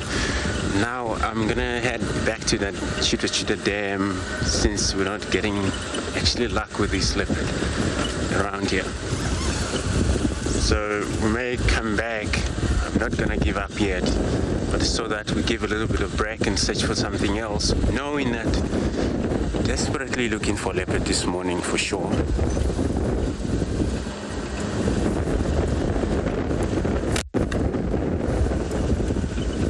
But since we're not seeing many of these tracks again, experience with trekking leopards, they would use bush to walk through rather than a road. So that's what you know. Sometimes if you don't see anything around, and there's been quite a few antelope around, it may not be around, maybe move on. Especially when the antelope started to shout at them, they support them. This is where they'll move out of the area.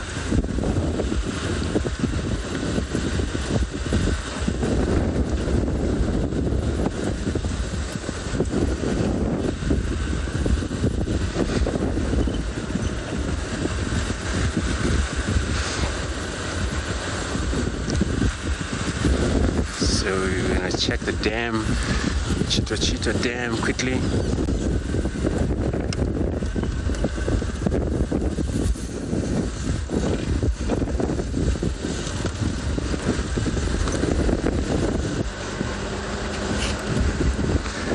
It will be anything drinking now with this kind of windy morning, but maybe we see something different there. Maybe hippos,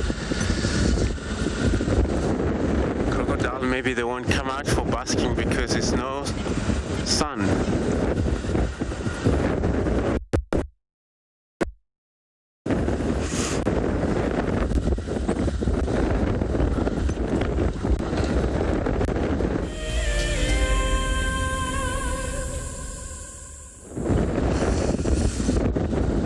Just gonna see what is gonna be around there. It's gonna be too much wind because, you know, watching hole, this is where it's gonna be. If it's that much wind, not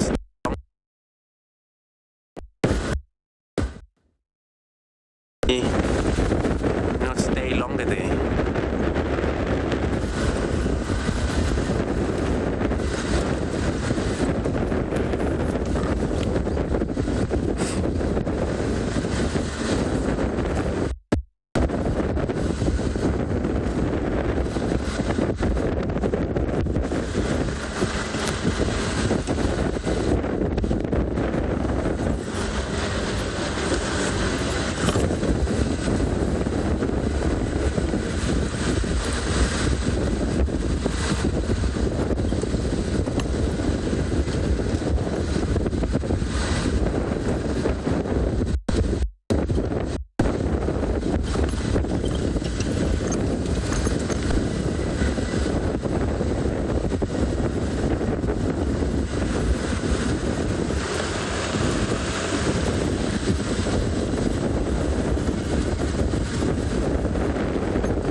Looks like a really nothing happening, nothing going on. Hippos are under the water because it's cold.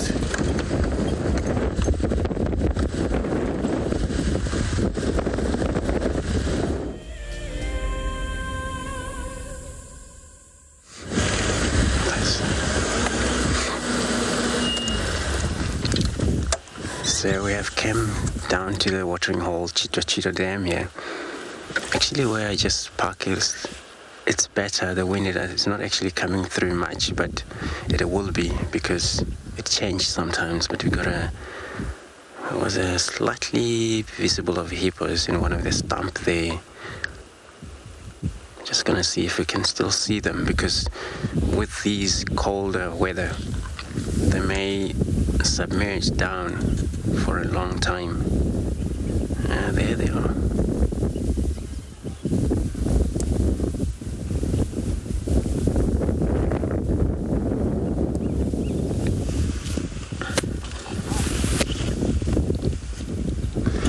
So wind may be not easy for prey species,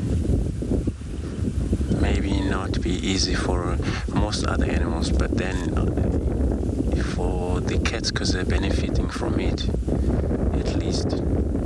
But if it's way too cold, also they don't feel comfortable.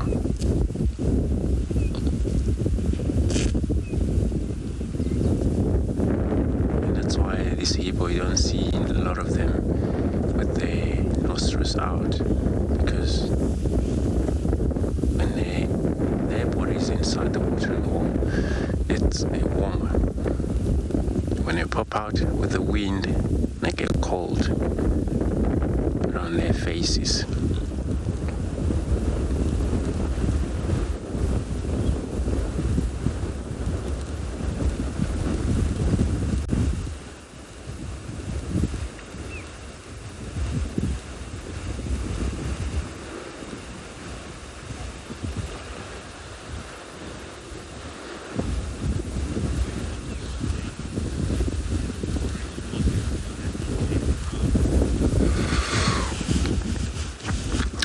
So clearly asking would the hippo has to forage longer when there is less grass. Yeah, they would move distance away from the watering hole if it's the less grass, because they need to reach wherever the grass is, especially at night. So anything from 7 kilometers away from the watering hole all night, or further than that, depending on how safe the area where they are.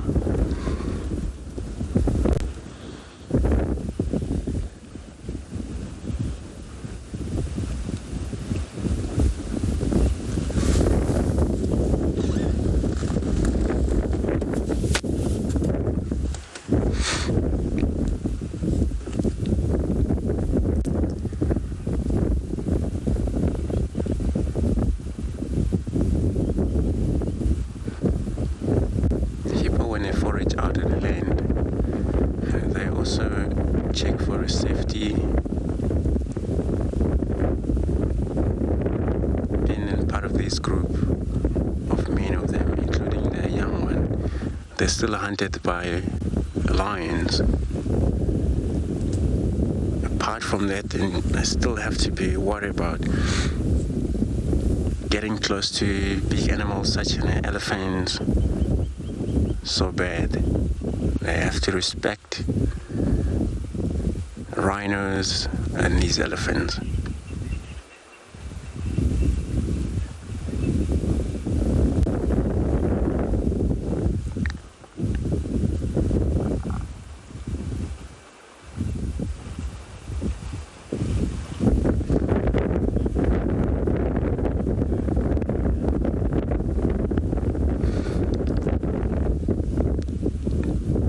So Tommy asking what are the most common birds in this dam. So three-banded plover, blacksmith lapwings, wood sandpiper, Egyptian geese. These are the most common in this dam.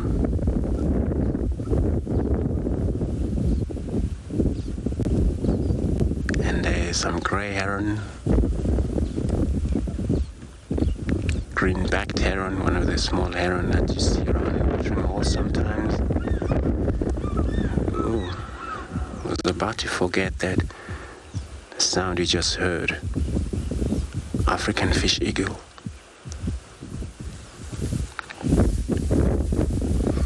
So these are the birds that are also close to the watering hole, especially fish eagle, because then they have to feed on fish, hunt fish quite a lot.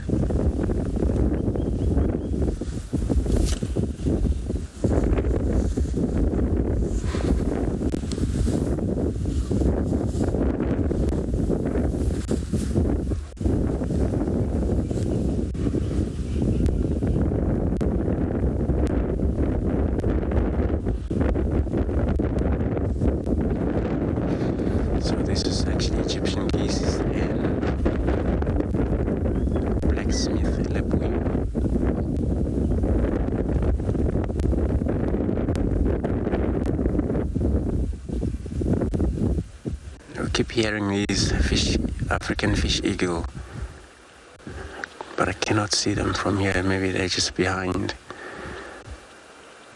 on the far side of the dam there.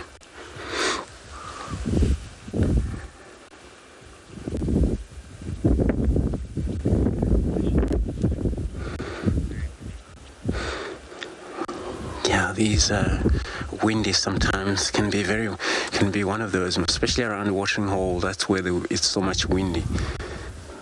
But the sound you just heard in the far background was a fish eagle again. They're actually calling every now and then. We may hear them again.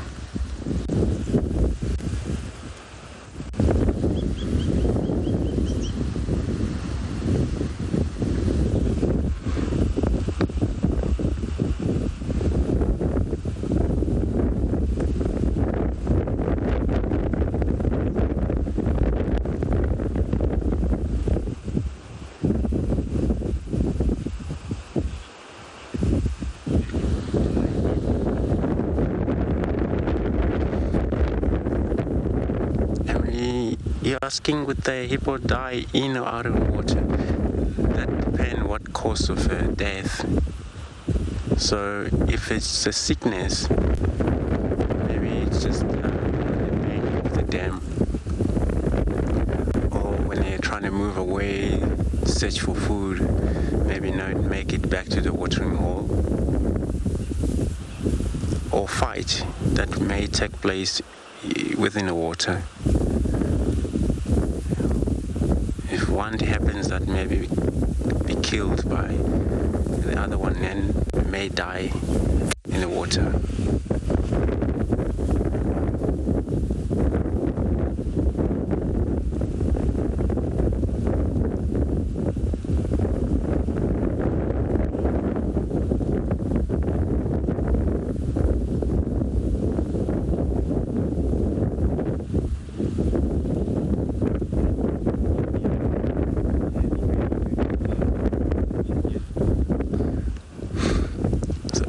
Saying this water really moving fast. This wave actually with the wind. So wind blowing from, as you can see, it looks like the wave waving to the north from the south. You know, that's because of the wind is blowing from the south to the north.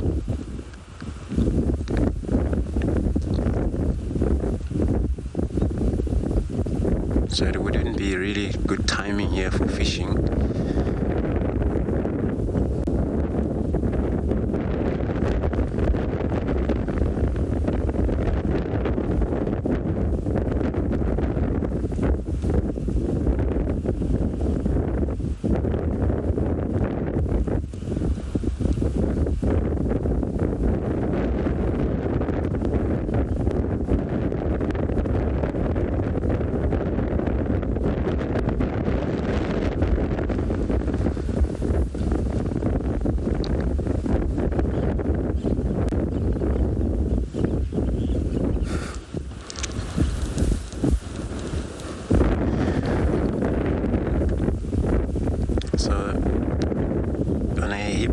Out of the water, they mainly use their specific, they would have made their special pathway, and then they can sometimes be very angry when they share with other animals, especially during their time they're there.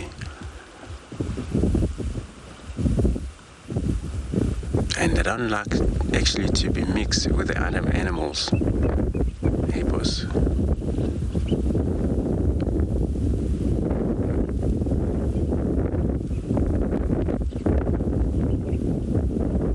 And they're one of the most dangerous animals. So what happened, people used to contact waters during a daily basis, and then if you don't understand, or you don't check first before you can enter that watering hole, that's where the problem comes from. So you would end up found out that he was in that some water that you ate.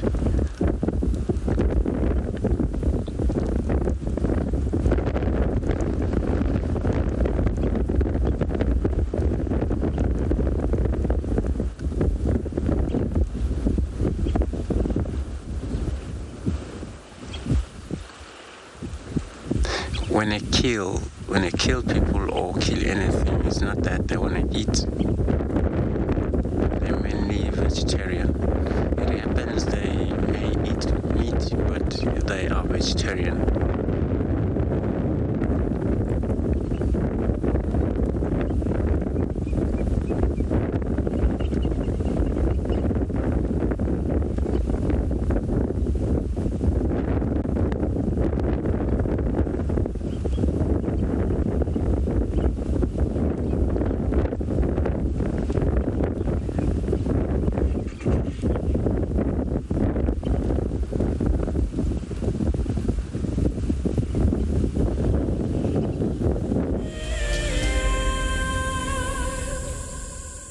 Here on WildEarth, we've been fortunate enough to watch our lion kings and queens grow up in front of our eyes.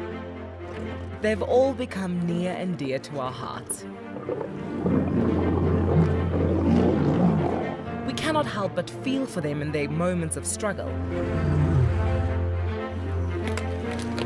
and celebrate with them in their moments of victory. We've been enthralled joining in on the hunt. We've spent countless hours watching them cuddle and snooze in the hot African sun. WildEarth celebrates our tawny champions on this important day, acknowledging the importance of lions worldwide. We cannot wait to see how their stories play out and what the future holds for the upcoming generations.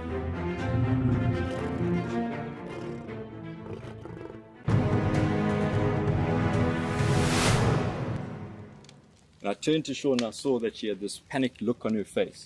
Either she was afraid that something had happened or she was afraid that she was going to miss out on something. But instead of her missing out on those lions, we drove up next to them and I switched off the car so that she could hear what was going on.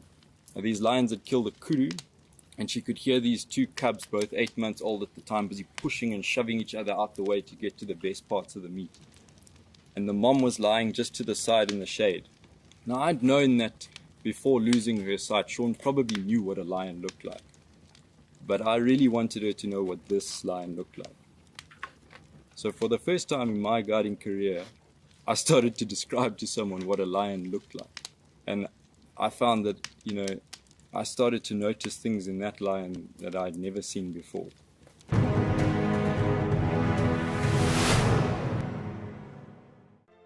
I've seen something I've never seen here before. Look at these cubs. One is crossing the river. It's being washed away, unfortunately, but I'm sure the mother is going to save her. Look at that. How beautiful. Look at that. One crossing, two to go.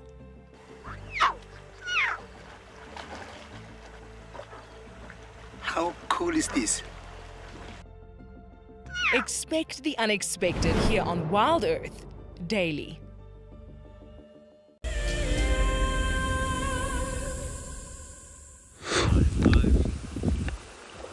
So this African fish eagle, we saw it fly into that branches there and thought maybe it's got a fish or catfish, because catfish, they're like a darkish color, gray, but it looks like maybe just a whole bunch of grass. Look at that. Maybe it's all of a material, building material.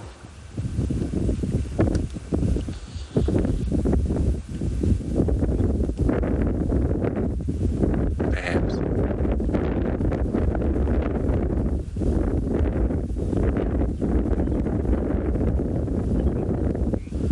Sure, went far from here.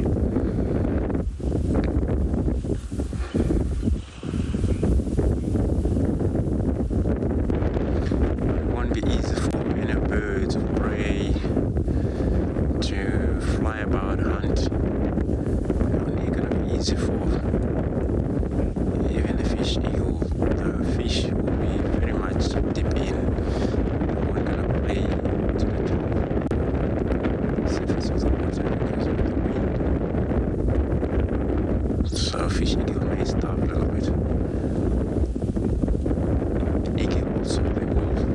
then they have to push by the wind, forced to go different way they don't want.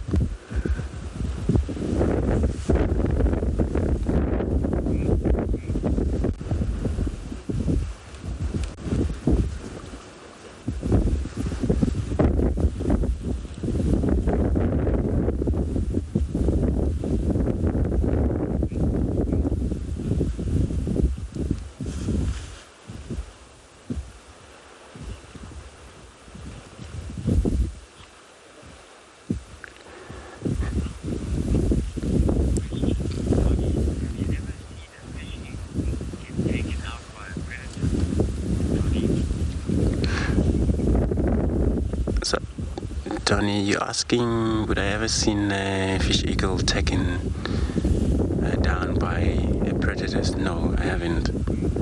I actually seen once that it was actually it was a fight between the brown snake eagle and a mamba, but eventually the eagle wins. So that was actually slightly a little bit of the fight there. But I never seen fish eagles get attacked by any predators. They don't spend a lot of time on the ground. The fish eagles, they always pose or perch into these trees, yeah, because always they're all in a hunting mood.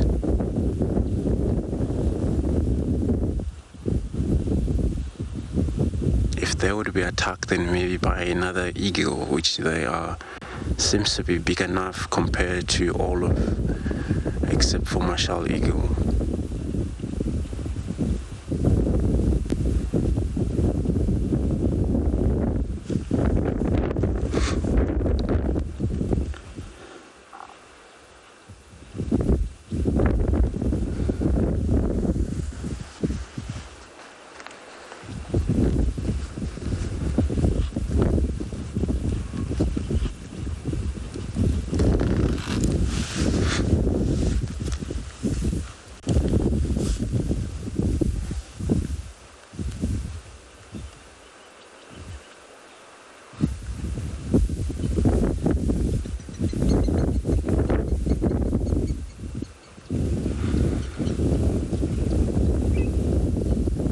So today I think all animals, they would be not much interested on coming down to drink,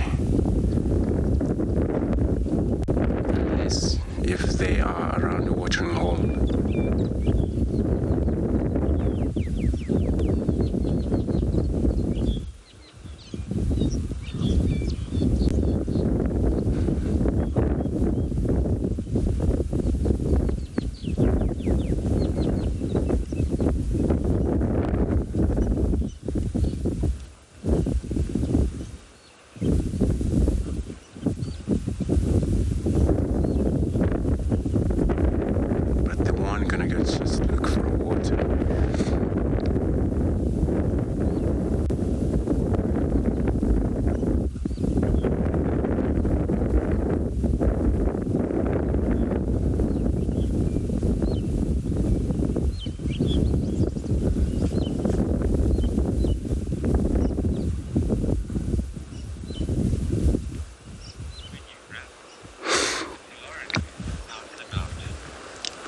So everybody, we set enough in this watering hole here.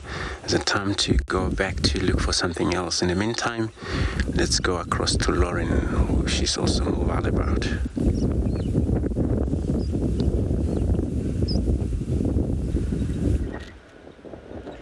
We're back in the game, everyone. Had a little bit of an accident. We're not quite out of camp yet, which is why BK is showing you the beautiful scenery around us. Had a little accident with the mic pack as I was trying to remove the tree from the ground. I was trying to do a good thing and I had an accident.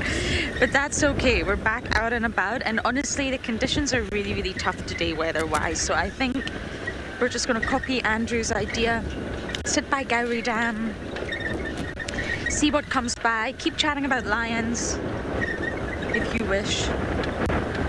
But the conditions are really, really tough to be out on. Just this wind is very, very strong. It's making it difficult in all aspects. But that's okay. BK and I sat by the dam yesterday and we had the best time. So we're going to just do that again. Actually, I'm just going to show you. So right here, you're going to see this sort of empty area. This is where the pumped pan used to be. It's where we used to pump water. It was right under the dam can. But unfortunately, the banks burst and it started flooding and seeping sort of down the embankment. So they decided to dry that one out. And this is the second pan that is pumped. This is right at Gowrie Dam. Now you may ask why, because in the background you can see Gowrie Dam is full to the brim almost. But it's because that's not always the case. So just sort of emphasizing on what I was saying earlier about the drought. And there really wasn't a single drop of water in Gowrie Dam. I know for those people that are new, it's really hard to imagine. I'm even struggling to remember. But we did bushwalks all across Gowrie Dam.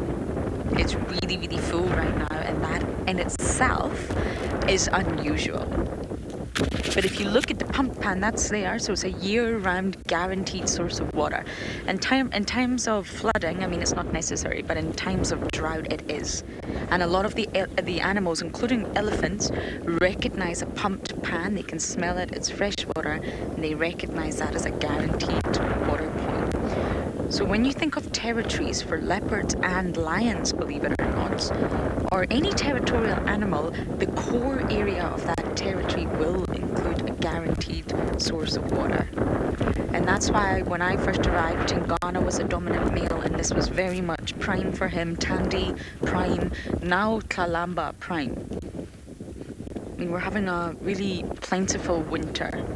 But that could always change. You never know what next year's going to bring. And if the rains don't fall, bless the ground, then this will become a crucial, integral sort of part of most animals' territory and even home ranges. I just thought I would show you that we don't really stop for the pumped pans. I mean, it's not terribly exciting, but it's a guaranteed water point. It's clean for all the animals out here. And when I was talking about elephants earlier, and we close these water points, what that would mean would it just for it to be drained, for it to be empty. I mean, they don't close it as in put a no entry sign up. The animals are not going to understand that, but they drain it. So by closing it, it just means emptying it, so it's no longer a water point. There you go, a nice explanation. We are going to try and go up onto the dam wall. Hopefully it's not too windy up there. And I won't break any mic leads. I'm just trying to get the tree out of the boat.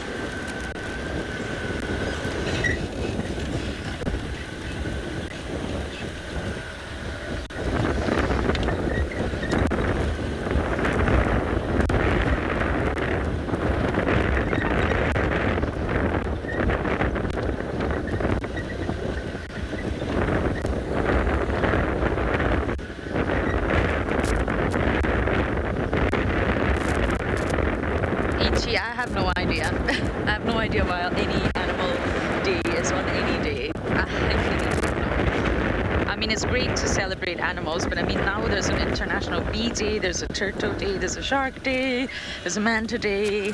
I have no idea. Maybe there's a reason and I'm just not familiar with it, but I really don't know why those days for each organism is chosen, I'm afraid. There's a lot of days to celebrate. I just think we should celebrate all the animals every single day. I really don't have the answer. I mean, I think there's even World Mosquito Day. I mean, there's lots of days in the years to fill, so we may as well give them. Let's just check this tree. Wakey and I once had an incredible sighting of a rose eagle owl. And I've always hoped that I'm going to get that sighting again. It's never happened.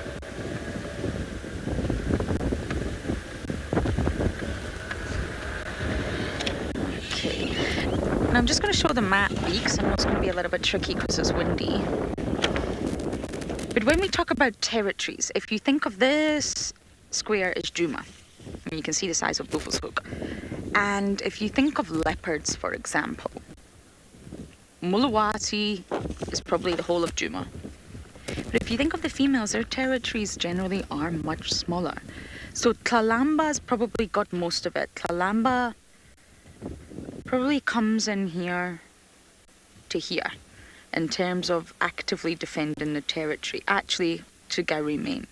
But you think of this western slice, this is very much occupied by Shadulu, and Kara's been found a lot here. She's not territorial yet, but is she going to take up here? Is she not? Tandy's very much moved over to Torchwood now. She's shifty. Tlalamba's taken the whole of Djuma. Then if you want to think about lions, they're not solitary. There's many of them. They're a pride. They're bigger. They're stronger. They're united. If you think about the Talamati pride right now, I'm not entirely sure of the Mbali pride's movements, but as far as I know, the Talamati pride are found all over Buffelshoek.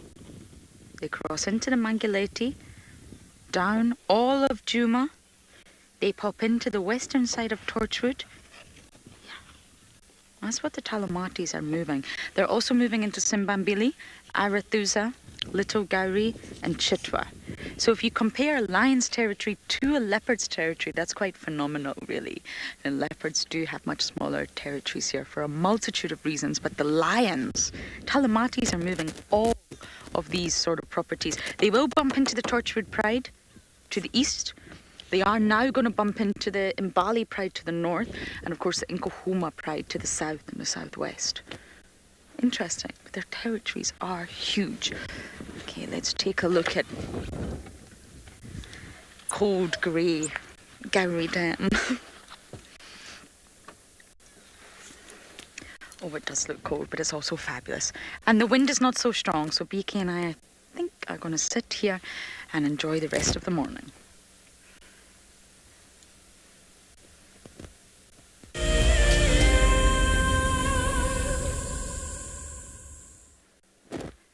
Sitting by the water body, it just looks cold, doesn't it? And I'm sure it is cold. But it's also thoroughly enjoyable just to watch the animals. The hippo keeps bobbing his head up and down. The birds. Even the wind. It's all part of it. I don't see any water monitors. They must all be hiding because the sun's not out. I'm going to try and shield myself from the wind as much as possible, so that we can just sit here together and enjoy this moment by our water body, the hustle and bustle of the morning.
Isn't it very peaceful? Though it's windy, it's still quite peaceful to just sit here and watch the morning go by.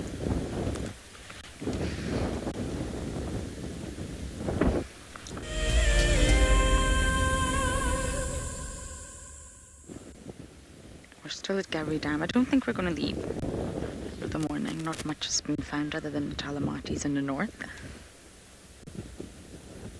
It's amazing to look at that fallen over knobthorn beaks Not one single monitor lizard that I can see.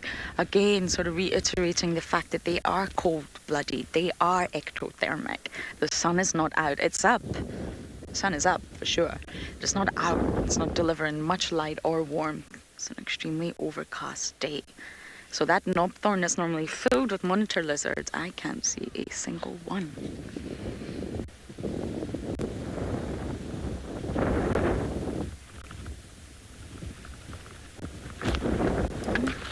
Goodness, it was windy down this afternoon, I must say.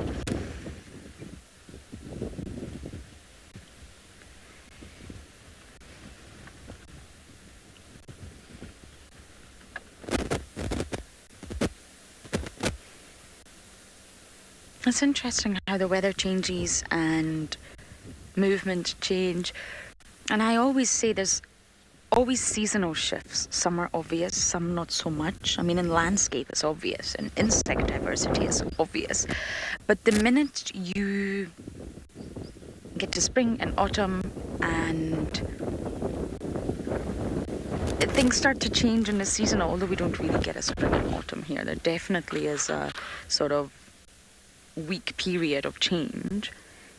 You start to notice a difference in the animal's behavior and the animal's movements. But it's not just seasonal changes, you also get daily changes. And it's only when you sit and observe an area or an animal for a certain period of time that you realize these daily changes. And weather, of course, really affects that. You'll find the animals do behave differently in different conditions, and wind is definitely one of those conditions.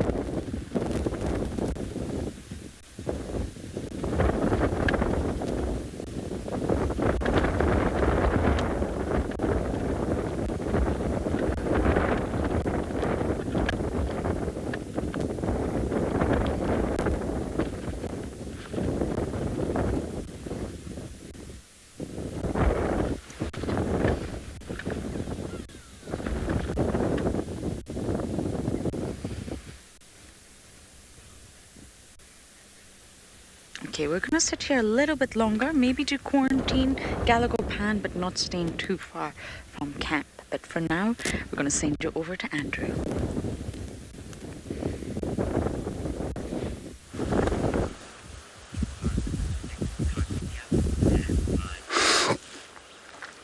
So we got a kudu here that I think we've seen these kudus in the middle of the block there, and they're around. They haven't actually moved far. See how fluffy they are, but they're more likely to be in a thick bush as well because of the methods which they are browsers.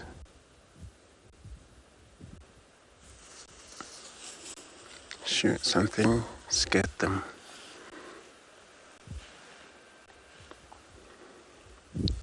They're always active. If they hear something suspicious, they have to react or get out of the area or run.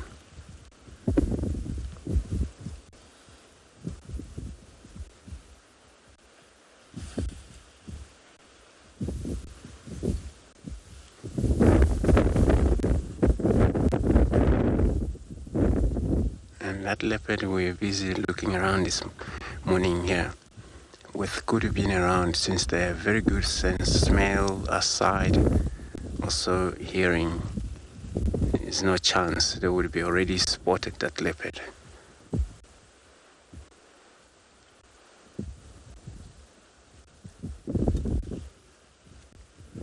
Oh, it looks like we got a young battleur here in this tree.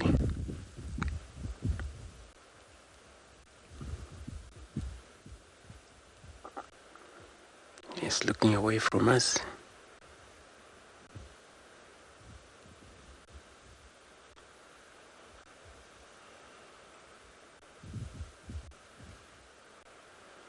And the reason I'm saying that it's still young, it's because of the color.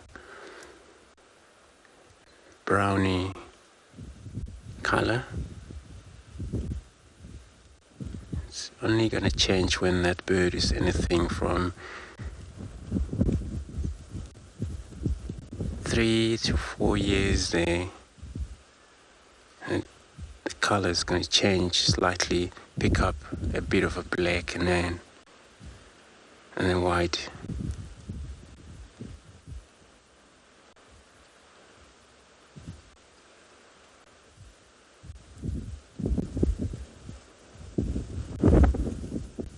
But maybe it hasn't really gained skill to hunt. Still not trying to understand. The parents may be not far from around here. Off it goes.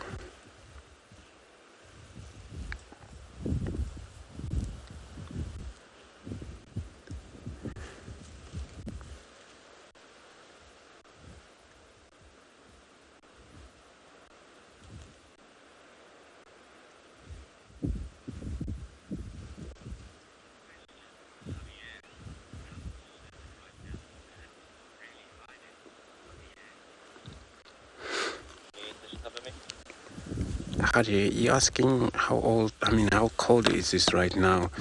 So it's actually cold, and then that's why the animals, they don't really appreciate such a cold like that, because of maybe it's too much, even though it's not raining.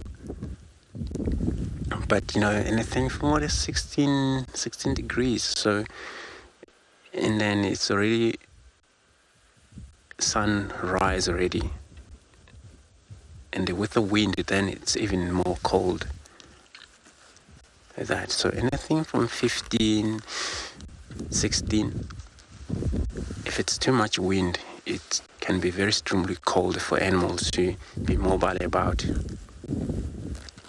Though they're wanting, they have to really actually get mobile and eat, but perhaps they need to wait a little bit until it's okay for it.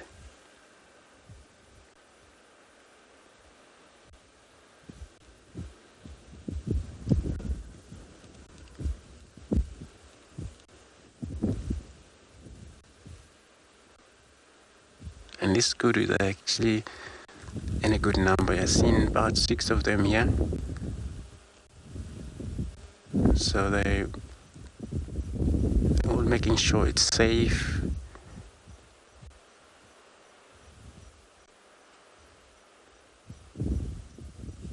They don't get hunted, because there was some young one that I've seen amongst this group. So these would be actually good size for a leopard.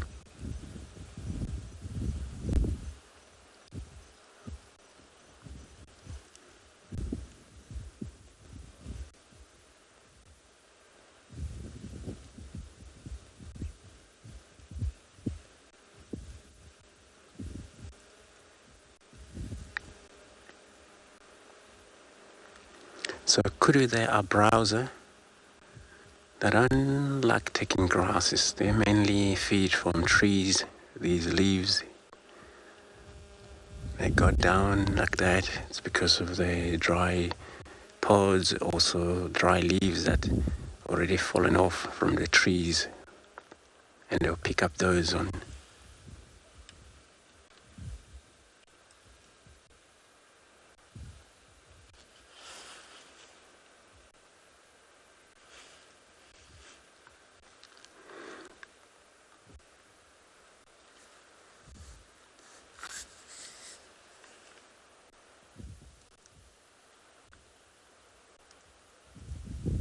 So I haven't seen male here.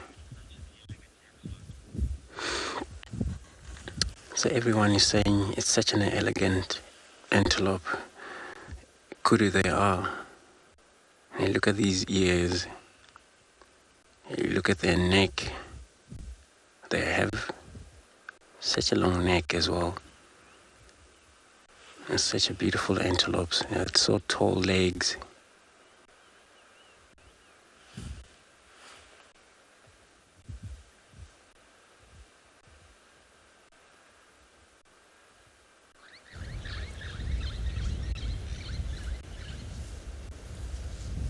These ears even make them more beautiful because of, compared to their head, these ears you found are so bigger.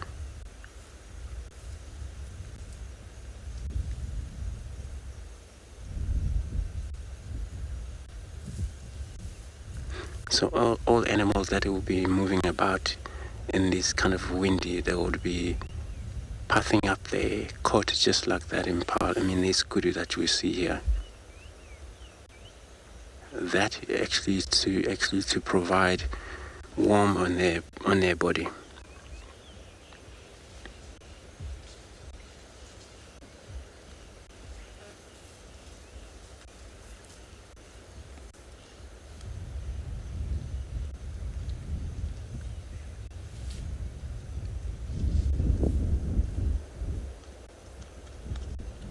But also being a browser is that sometimes can be challenging. In the winter, there's not much of green in these trees. These animals, they have to move in and out of the area to find a greater browsing area for themselves.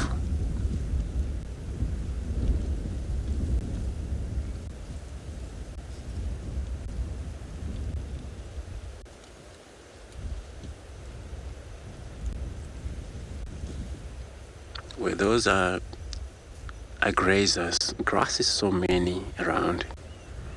Even though this grass has already turned browny grey color because it's not actually good season for these grasses to grow. But those animals actually still have a lot to feed on these grasses. Take a lot of water, then dilute.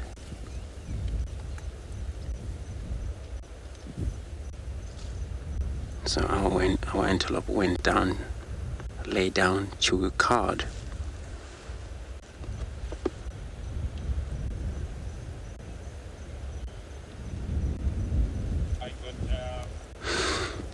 Chewing cud is a process of the way all antelope do.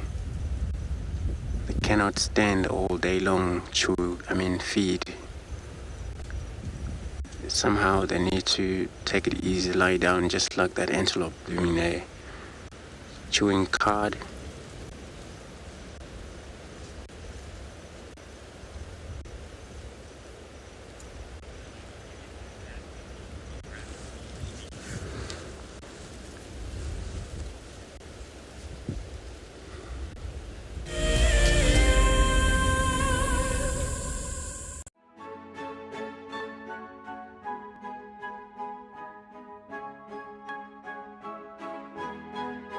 The Wildlife and Environment Society of South Africa, WESA, encourages people to care for the earth. Through innovative projects, they aim to reverse the serious issues that we face in the world today.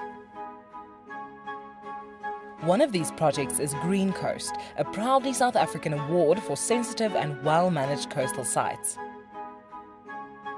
This sustainability project protects our national coastlines while providing unemployed youth with a love for their environment and a hope for the future. WESA is a membership and volunteer-supported organisation. Every supporter is helping to change the only earth we have. Visit our website to see how you can help care for our earth.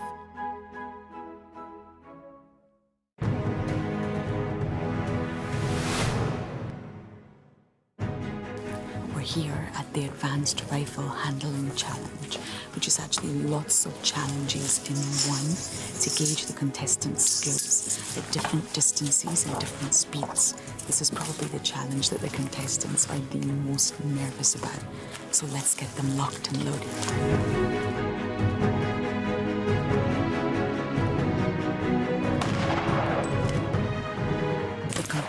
Are now doing the Hales halt, where they have to run back and forth to a target, turn, take aim and shoot. And this simulates a chase in a real environment and gets the heart pumping and the blood pressure up. James gave us a demonstration, and the skill involved in this exercise is remarkable.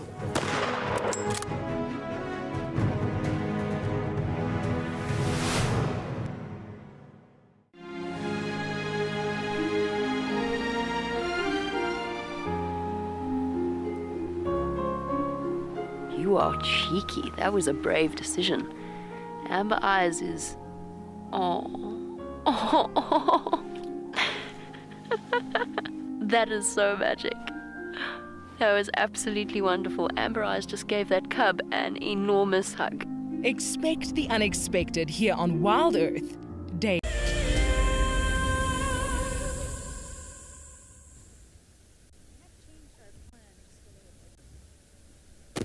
Female leopard tracks have been called in, so I thought let's go and help the team. We can all work good together. I know that everyone's desperate to see a leopard, not from WildEarth side, but from all the other stations in the north. So let's just help. Let's just do a quick loop. If they found tracks that are apparently really fresh, it means that the leopard's most likely mobile. And when they're mobile, you have a chance of bumping into them. Oh, I didn't get those comms, Jared.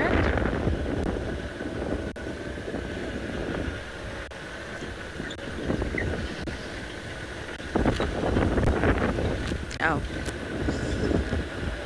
Those comms were not for me.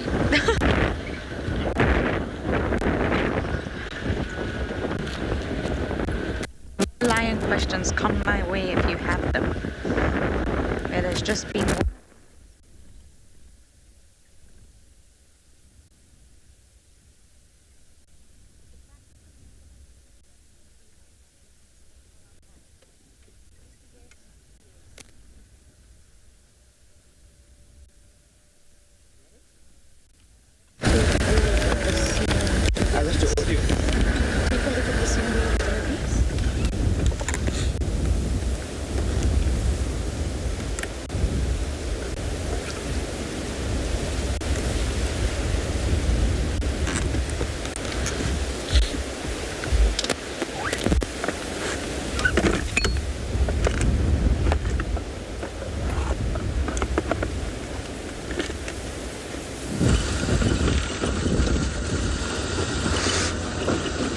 So we're still looking around. Sorry about that technical issue with Lauren.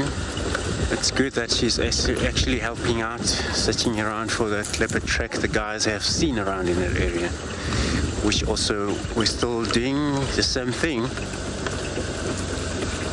Although our leopard track doesn't actually showing any of the roads out here.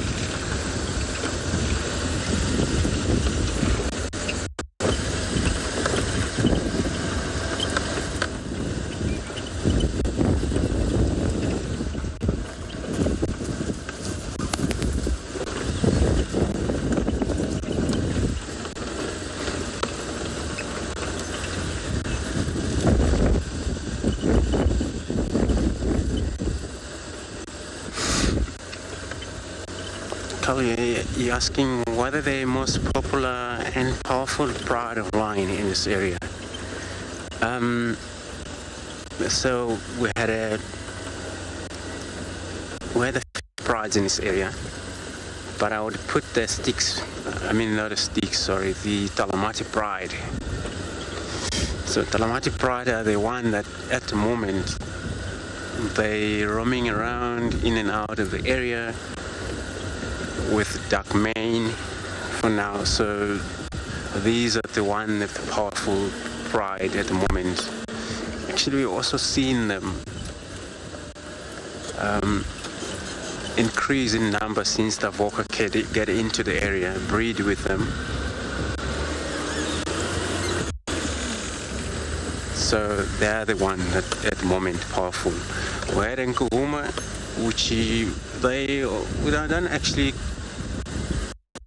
spend a lot of times in this area. They always move in and out. So we only spend time with the Talamatis these days.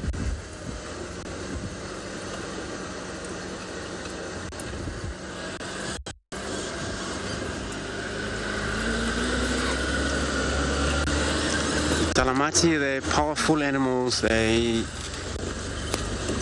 hunt anything from buffaloes, hunt giraffe, so they're cool.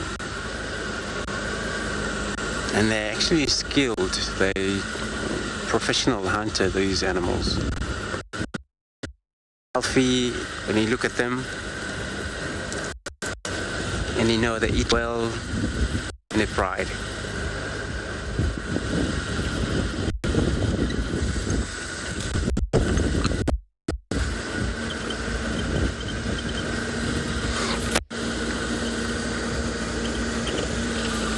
So everybody, we're gonna bumble. In the meantime, let's send you across to Lauren, where she's also in a bumble.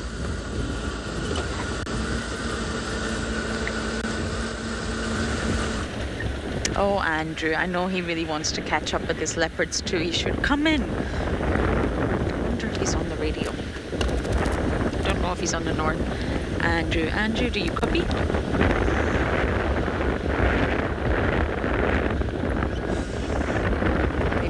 You can tell him to go on the northern channel. We'll try and see if we can work this together. The more vehicles, especially on days like this, the better.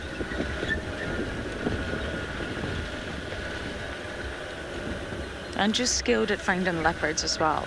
He grew up in this area. It's his home for him. To us, it's not, but to Andrew, it's home. And he's been in the sands many, many, many years. He's very skilled at finding animals, the tracking part.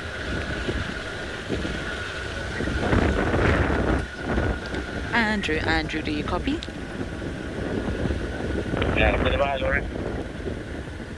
Andrew, Finoti found Mufasi Ngwe tracks around Twin Dams, and there was alarm calls around Treehouse. I don't know if you also want to work the area? Okay, perfect. I'm gonna need a cut line, so I'll come down that side along the Watele Road. Copy. Good luck. Copy. And I think Steve was also mentioning the other day when following tracks, you've got to stop being a human. The minute you find tracks, it's the most difficult thing to do, stop being a human. Sounds crazy, right? But don't think of it as, female leopard track, walking down Twin Dams Road, heading south. No. That's a very human way of thinking. You've got to think as a leopard. You've got to think, okay, I know it's a female leopard, so let me put my mind in the mindset of a female leopard. Okay, I'm walking this way. This is a wind direction. This is who it could be. And again, that's speculation, but we do that. If it's Kalamba, she's most likely to go here. Okay, the nearest water point is here. If she's on patrol, territorial patrol, she likes this area. Immediately shift that mindset from the mindset of a human. Try and get into the mindset of the animal that you're talking about. If it's a lion, same thing. Single lion track. Is it a male? Is it a female? Where's the rest of the pride? Who could it be? Where would they be going?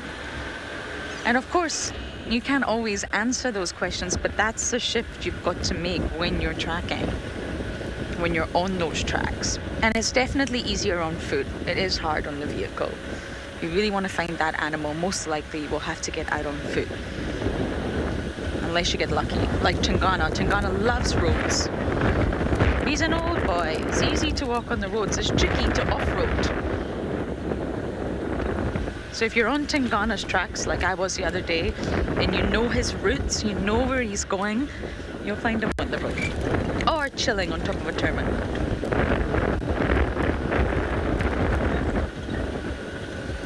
And naturally, lions are much easier. There's many of them. They're normally noisy as a whole pride.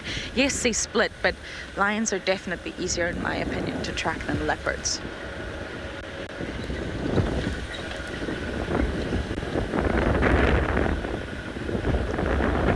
Okay, it's definitely a dreary, windy day in Djuma, but we're now going to take you away from Djuma and send you all the way down to the beautiful Tswalu in Simonstown.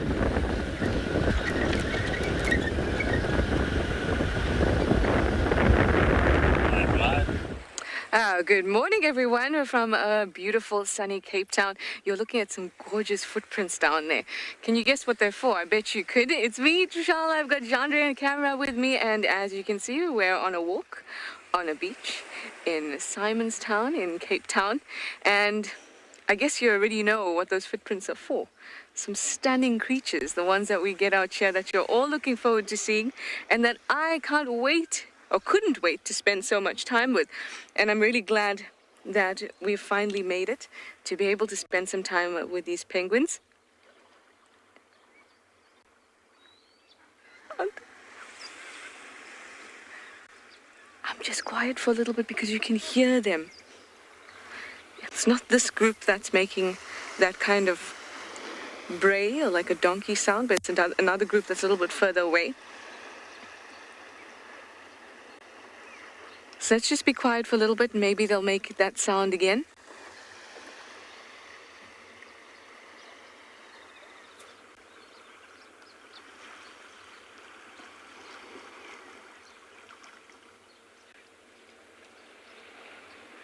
Of course, they all stop because I pointed it out. So this is our African penguin. It's the oh, here they go again.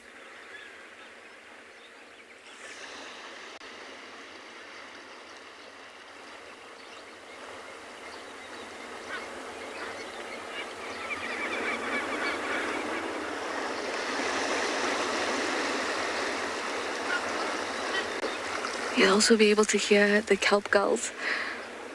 Of course, the sound of the ocean. Isn't it beautifully soothing? I certainly think so. I feel like these penguins look like such distinguished gentlemen and gentlewomen, don't they? With their tuxedos on. Well, let's talk a little bit about the African penguin. They're quite a medium-sized penguin, or on the smaller side. They're about 3 kgs or so. If you think about the biggest penguins that you could find, obviously not here, they can get up to about 35 kgs. So they're definitely on the smaller side. They've got a nice, quite a hardy beak. Obviously, I know that this may seem like an obvious statement, but I remember being on drive in Djuma and someone saying to me that they didn't know that penguins were birds. So let's clarify that. Penguins certainly are birds, and they're birds that are adapted to sea life. They spend about 50% of their life in the water and the other 50% out of the water, where they nest and socialize, etc. So now they're engaging in their morning routine, which, like with all birds, sorry, there's just some kelp gulls having a bit of an argument. You would have heard that. Like all birds, they're starting their day with a bit of preening, a bit of stretching, a bit of sunning, warming themselves up, a bit of socializing.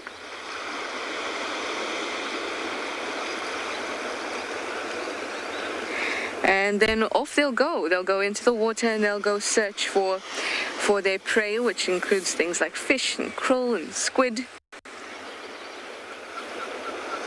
And then as the evening rolls in, or even late afternoon, that's when they'll start to come back to the beach.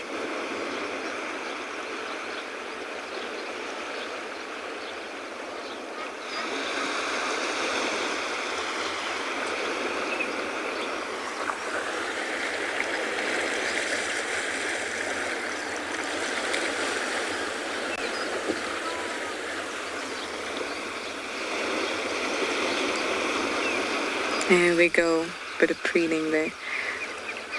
If you look above their eye, you'll see that there's kind of this patch of pink. That's something that's easily identifiable. I'm sure that Chandra will show it to you when he spots it, or maybe you might have spotted it already. But there's this kind of patch of pink. So it's something that's quite recognizable. For this type of penguin, the African penguin, and it can sometimes really light, it's sometimes really pink, sometimes even quite dark pink, and that all depends on how much blood is flowing through that little patch. That patch helps them to regulate their body temperature.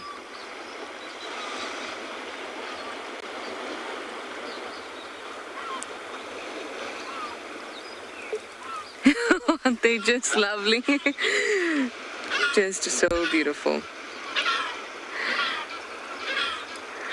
I'm sorry if you might hear some other voices every now and then. It's just FC talking to me, and it's a bit loud. But now I'm going to stick around with these penguins, and I'm going to send you back over to Djuma.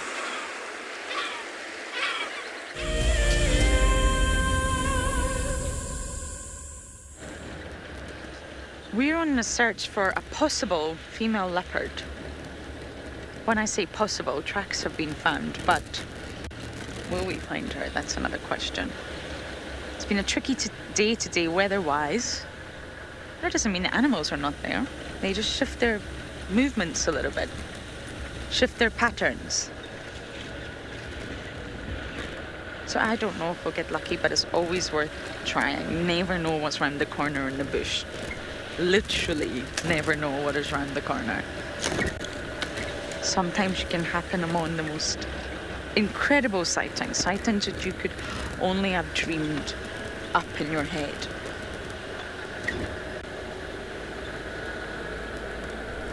At least some of the birds are, oh, hello, we have impala up here. Now if there really is, there's a big raptor coming in too. If there really is an impala, a leopard in the area, we will know. So I'm just going to stop here so I can try and get this big bird as well. I don't quite know what it is. There's almost no ambient light today.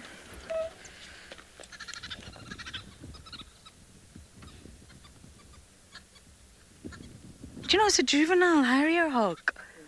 That's nice. That's really lovely. We're going to get a little bit closer. Ah, we had an adult yesterday. This is a juvenile.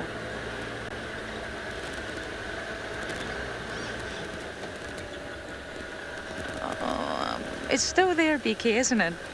I just can't see where.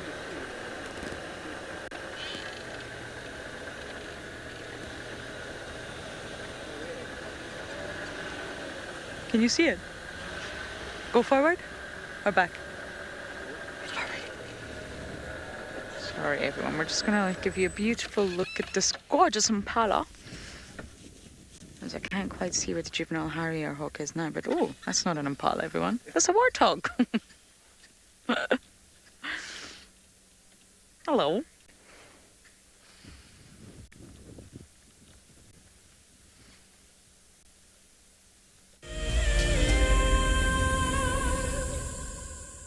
Spaghetti Junction, any updates? We've just bumped into a warthog,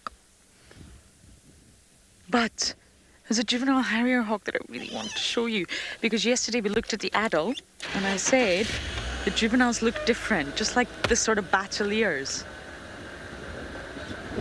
I don't know if it's still going to be there though. Ah, yes. I'm pretty sure it's a juvenile, or it looked like a juvenile from far away. The juvenile coloration is completely different. Oh, and away we go. I think it's an immature bird. Do you know it's not, it's an adult. Working with ambient light is very difficult. Really, really difficult. At least on my eyesight, but it's an adult. Terribly sorry. Although you can see the coloration on the back there. I think it's a young adult. Oh, we're having amazing sightings with harrier hawks right now. Especially when they're hunting. When you watch them, it's remarkable.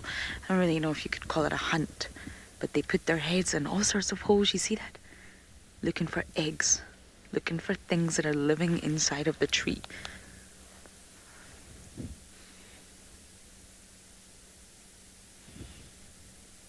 Yeah, this is a young adult. Yeah, the coloration's off. You can see it's still retaining a little bit of that brown coloration. It's still got a little bit of its immature plumage. Nicely done beaks.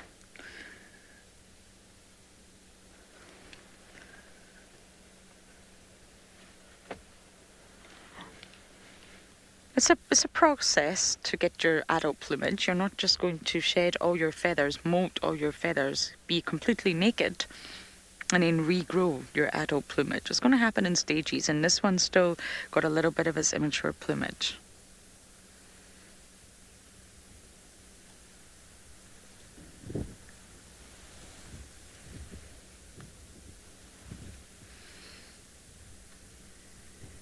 And off we go. Just like that. Harrier hawk's gone. Impalas have gone. Oh, BK, you've still got it. He's trying all the trees.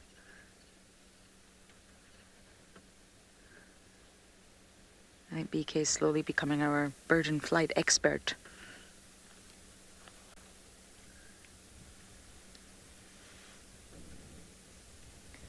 You see that? They cling on, and they've got very small heads, especially compared to the likes of a battalier.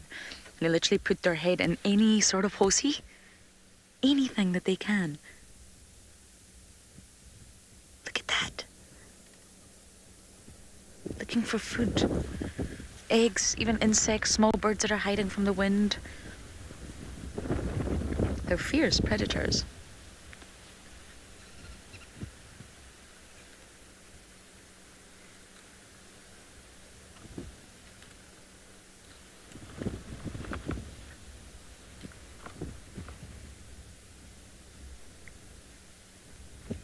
Look at that. Oh, what a great morning sighting with the harrier hawk.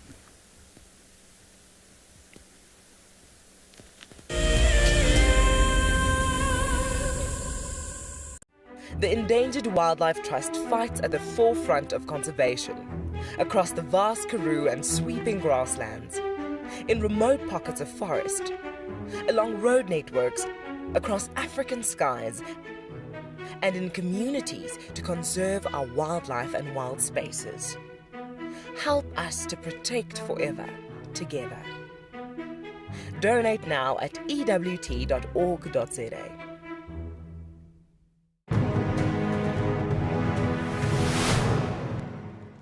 We got there. He had probably moved a couple of hundred meters down the river and was about 10 meters from this causeway. So I radioed the lodge quickly and just asked them to bring a land cruiser around and some tow straps. So we thought we were going to try be heroes and save this giraffe. And now a big bull, probably over a ton. He's a big unit. Got the tow strap one side of the giraffe and managed to get it around him with the boat, and the other edge of the tow strap obviously back onto the bank. So we made this U around him because he was lying quite close to the bank. And we put that land cruise in low range and we just gave it hell and pulled that giraffe, and the tow strap slipped up, and we thought, oh no, it's going to slip off the top of the head, and it caught on his Aussie cones at the top. And that last 10 meters pulled him out onto the bank, and he battled. He was obviously quite weak and all that.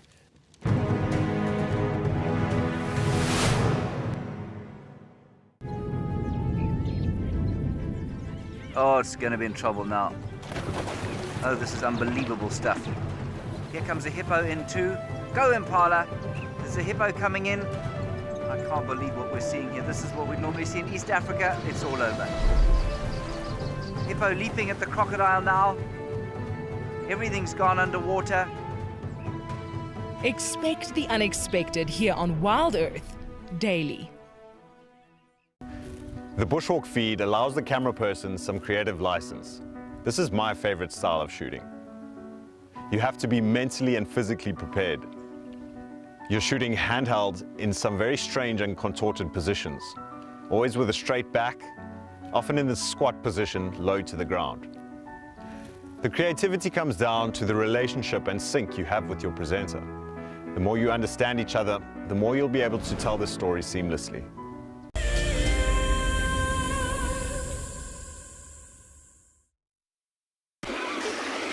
Still here with our penguins, a slightly different angle this time, and we've got some wonderful comments as well as some questions.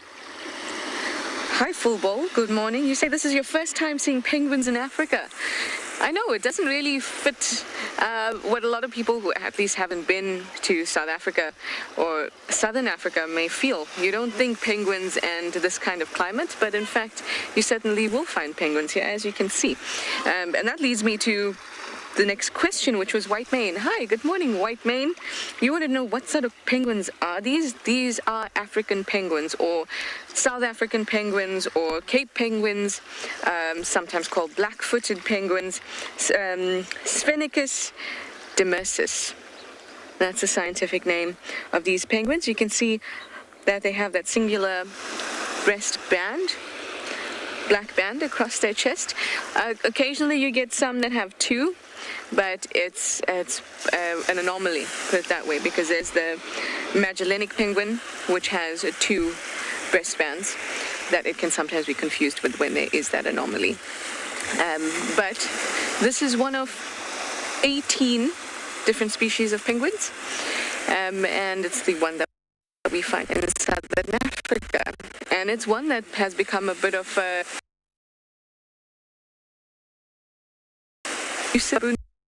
in the air. You can winds moving about in quite urban areas as well. So homes and things, you can find them mooching around, which is why we're able to sit so close to these penguins. It's because they don't have a fear of humans, mostly. Obviously, behaving badly and you run towards them, etc. They go away.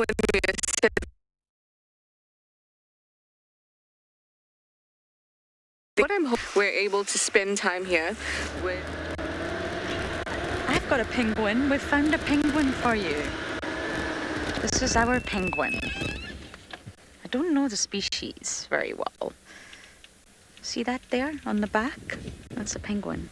A green penguin. A bush penguin.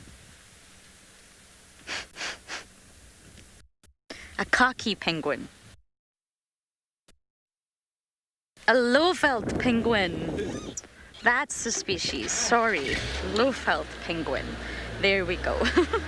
Sorry about that, everyone. I don't quite know what happened to Trishala and her penguins, but broadcasting from the wild has its challenges, that's for sure.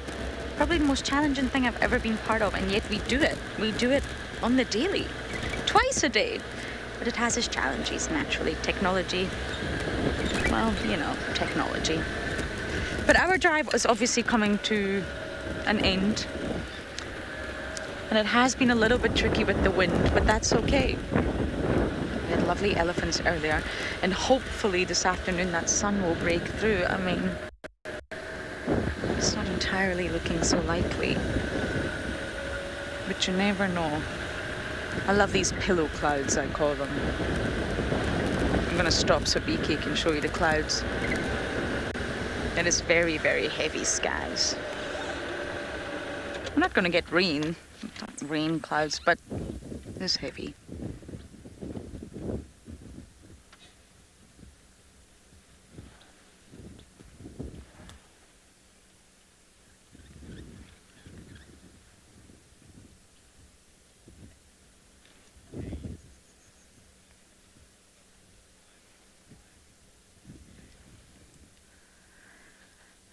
Jade, how can you help stop the decline of lions?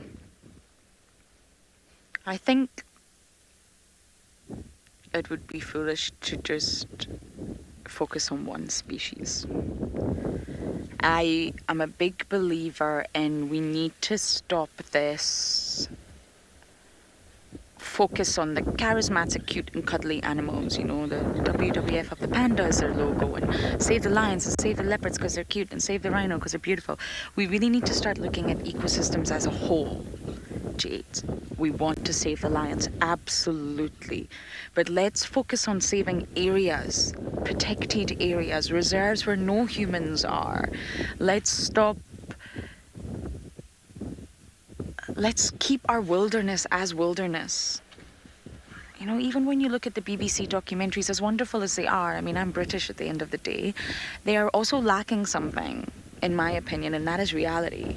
Do you really see a beautiful forest without any signs of humans at all? Do you? Do you ever go to the desert and see no signs of humans?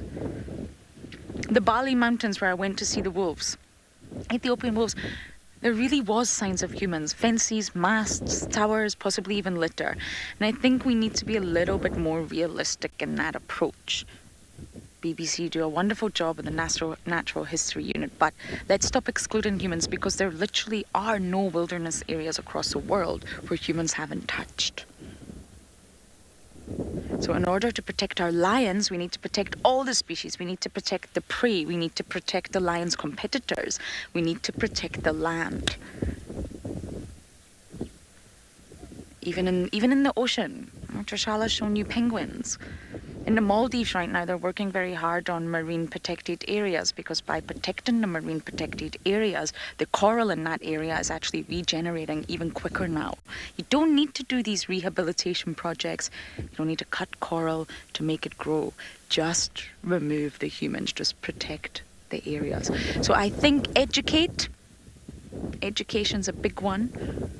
And humans as a whole, we need to protect single species like lions by protecting their entire ecosystem. I'm not sure that was the answer you were looking for, Jade, but I hope it did help in some way. We need to go for a more ecosystem-based approach. We need to be more holistic. And on that note, it's time for me to get breakfast. So thank you from BK and I on Team Wendy. We're going to race back home, get some breakfast, get warm, and as you know, we will be out for the sunset safari. As always, we come to you live twice a day. So thank you for all your comments and questions. It's been a pleasure having you. Goodbye for now.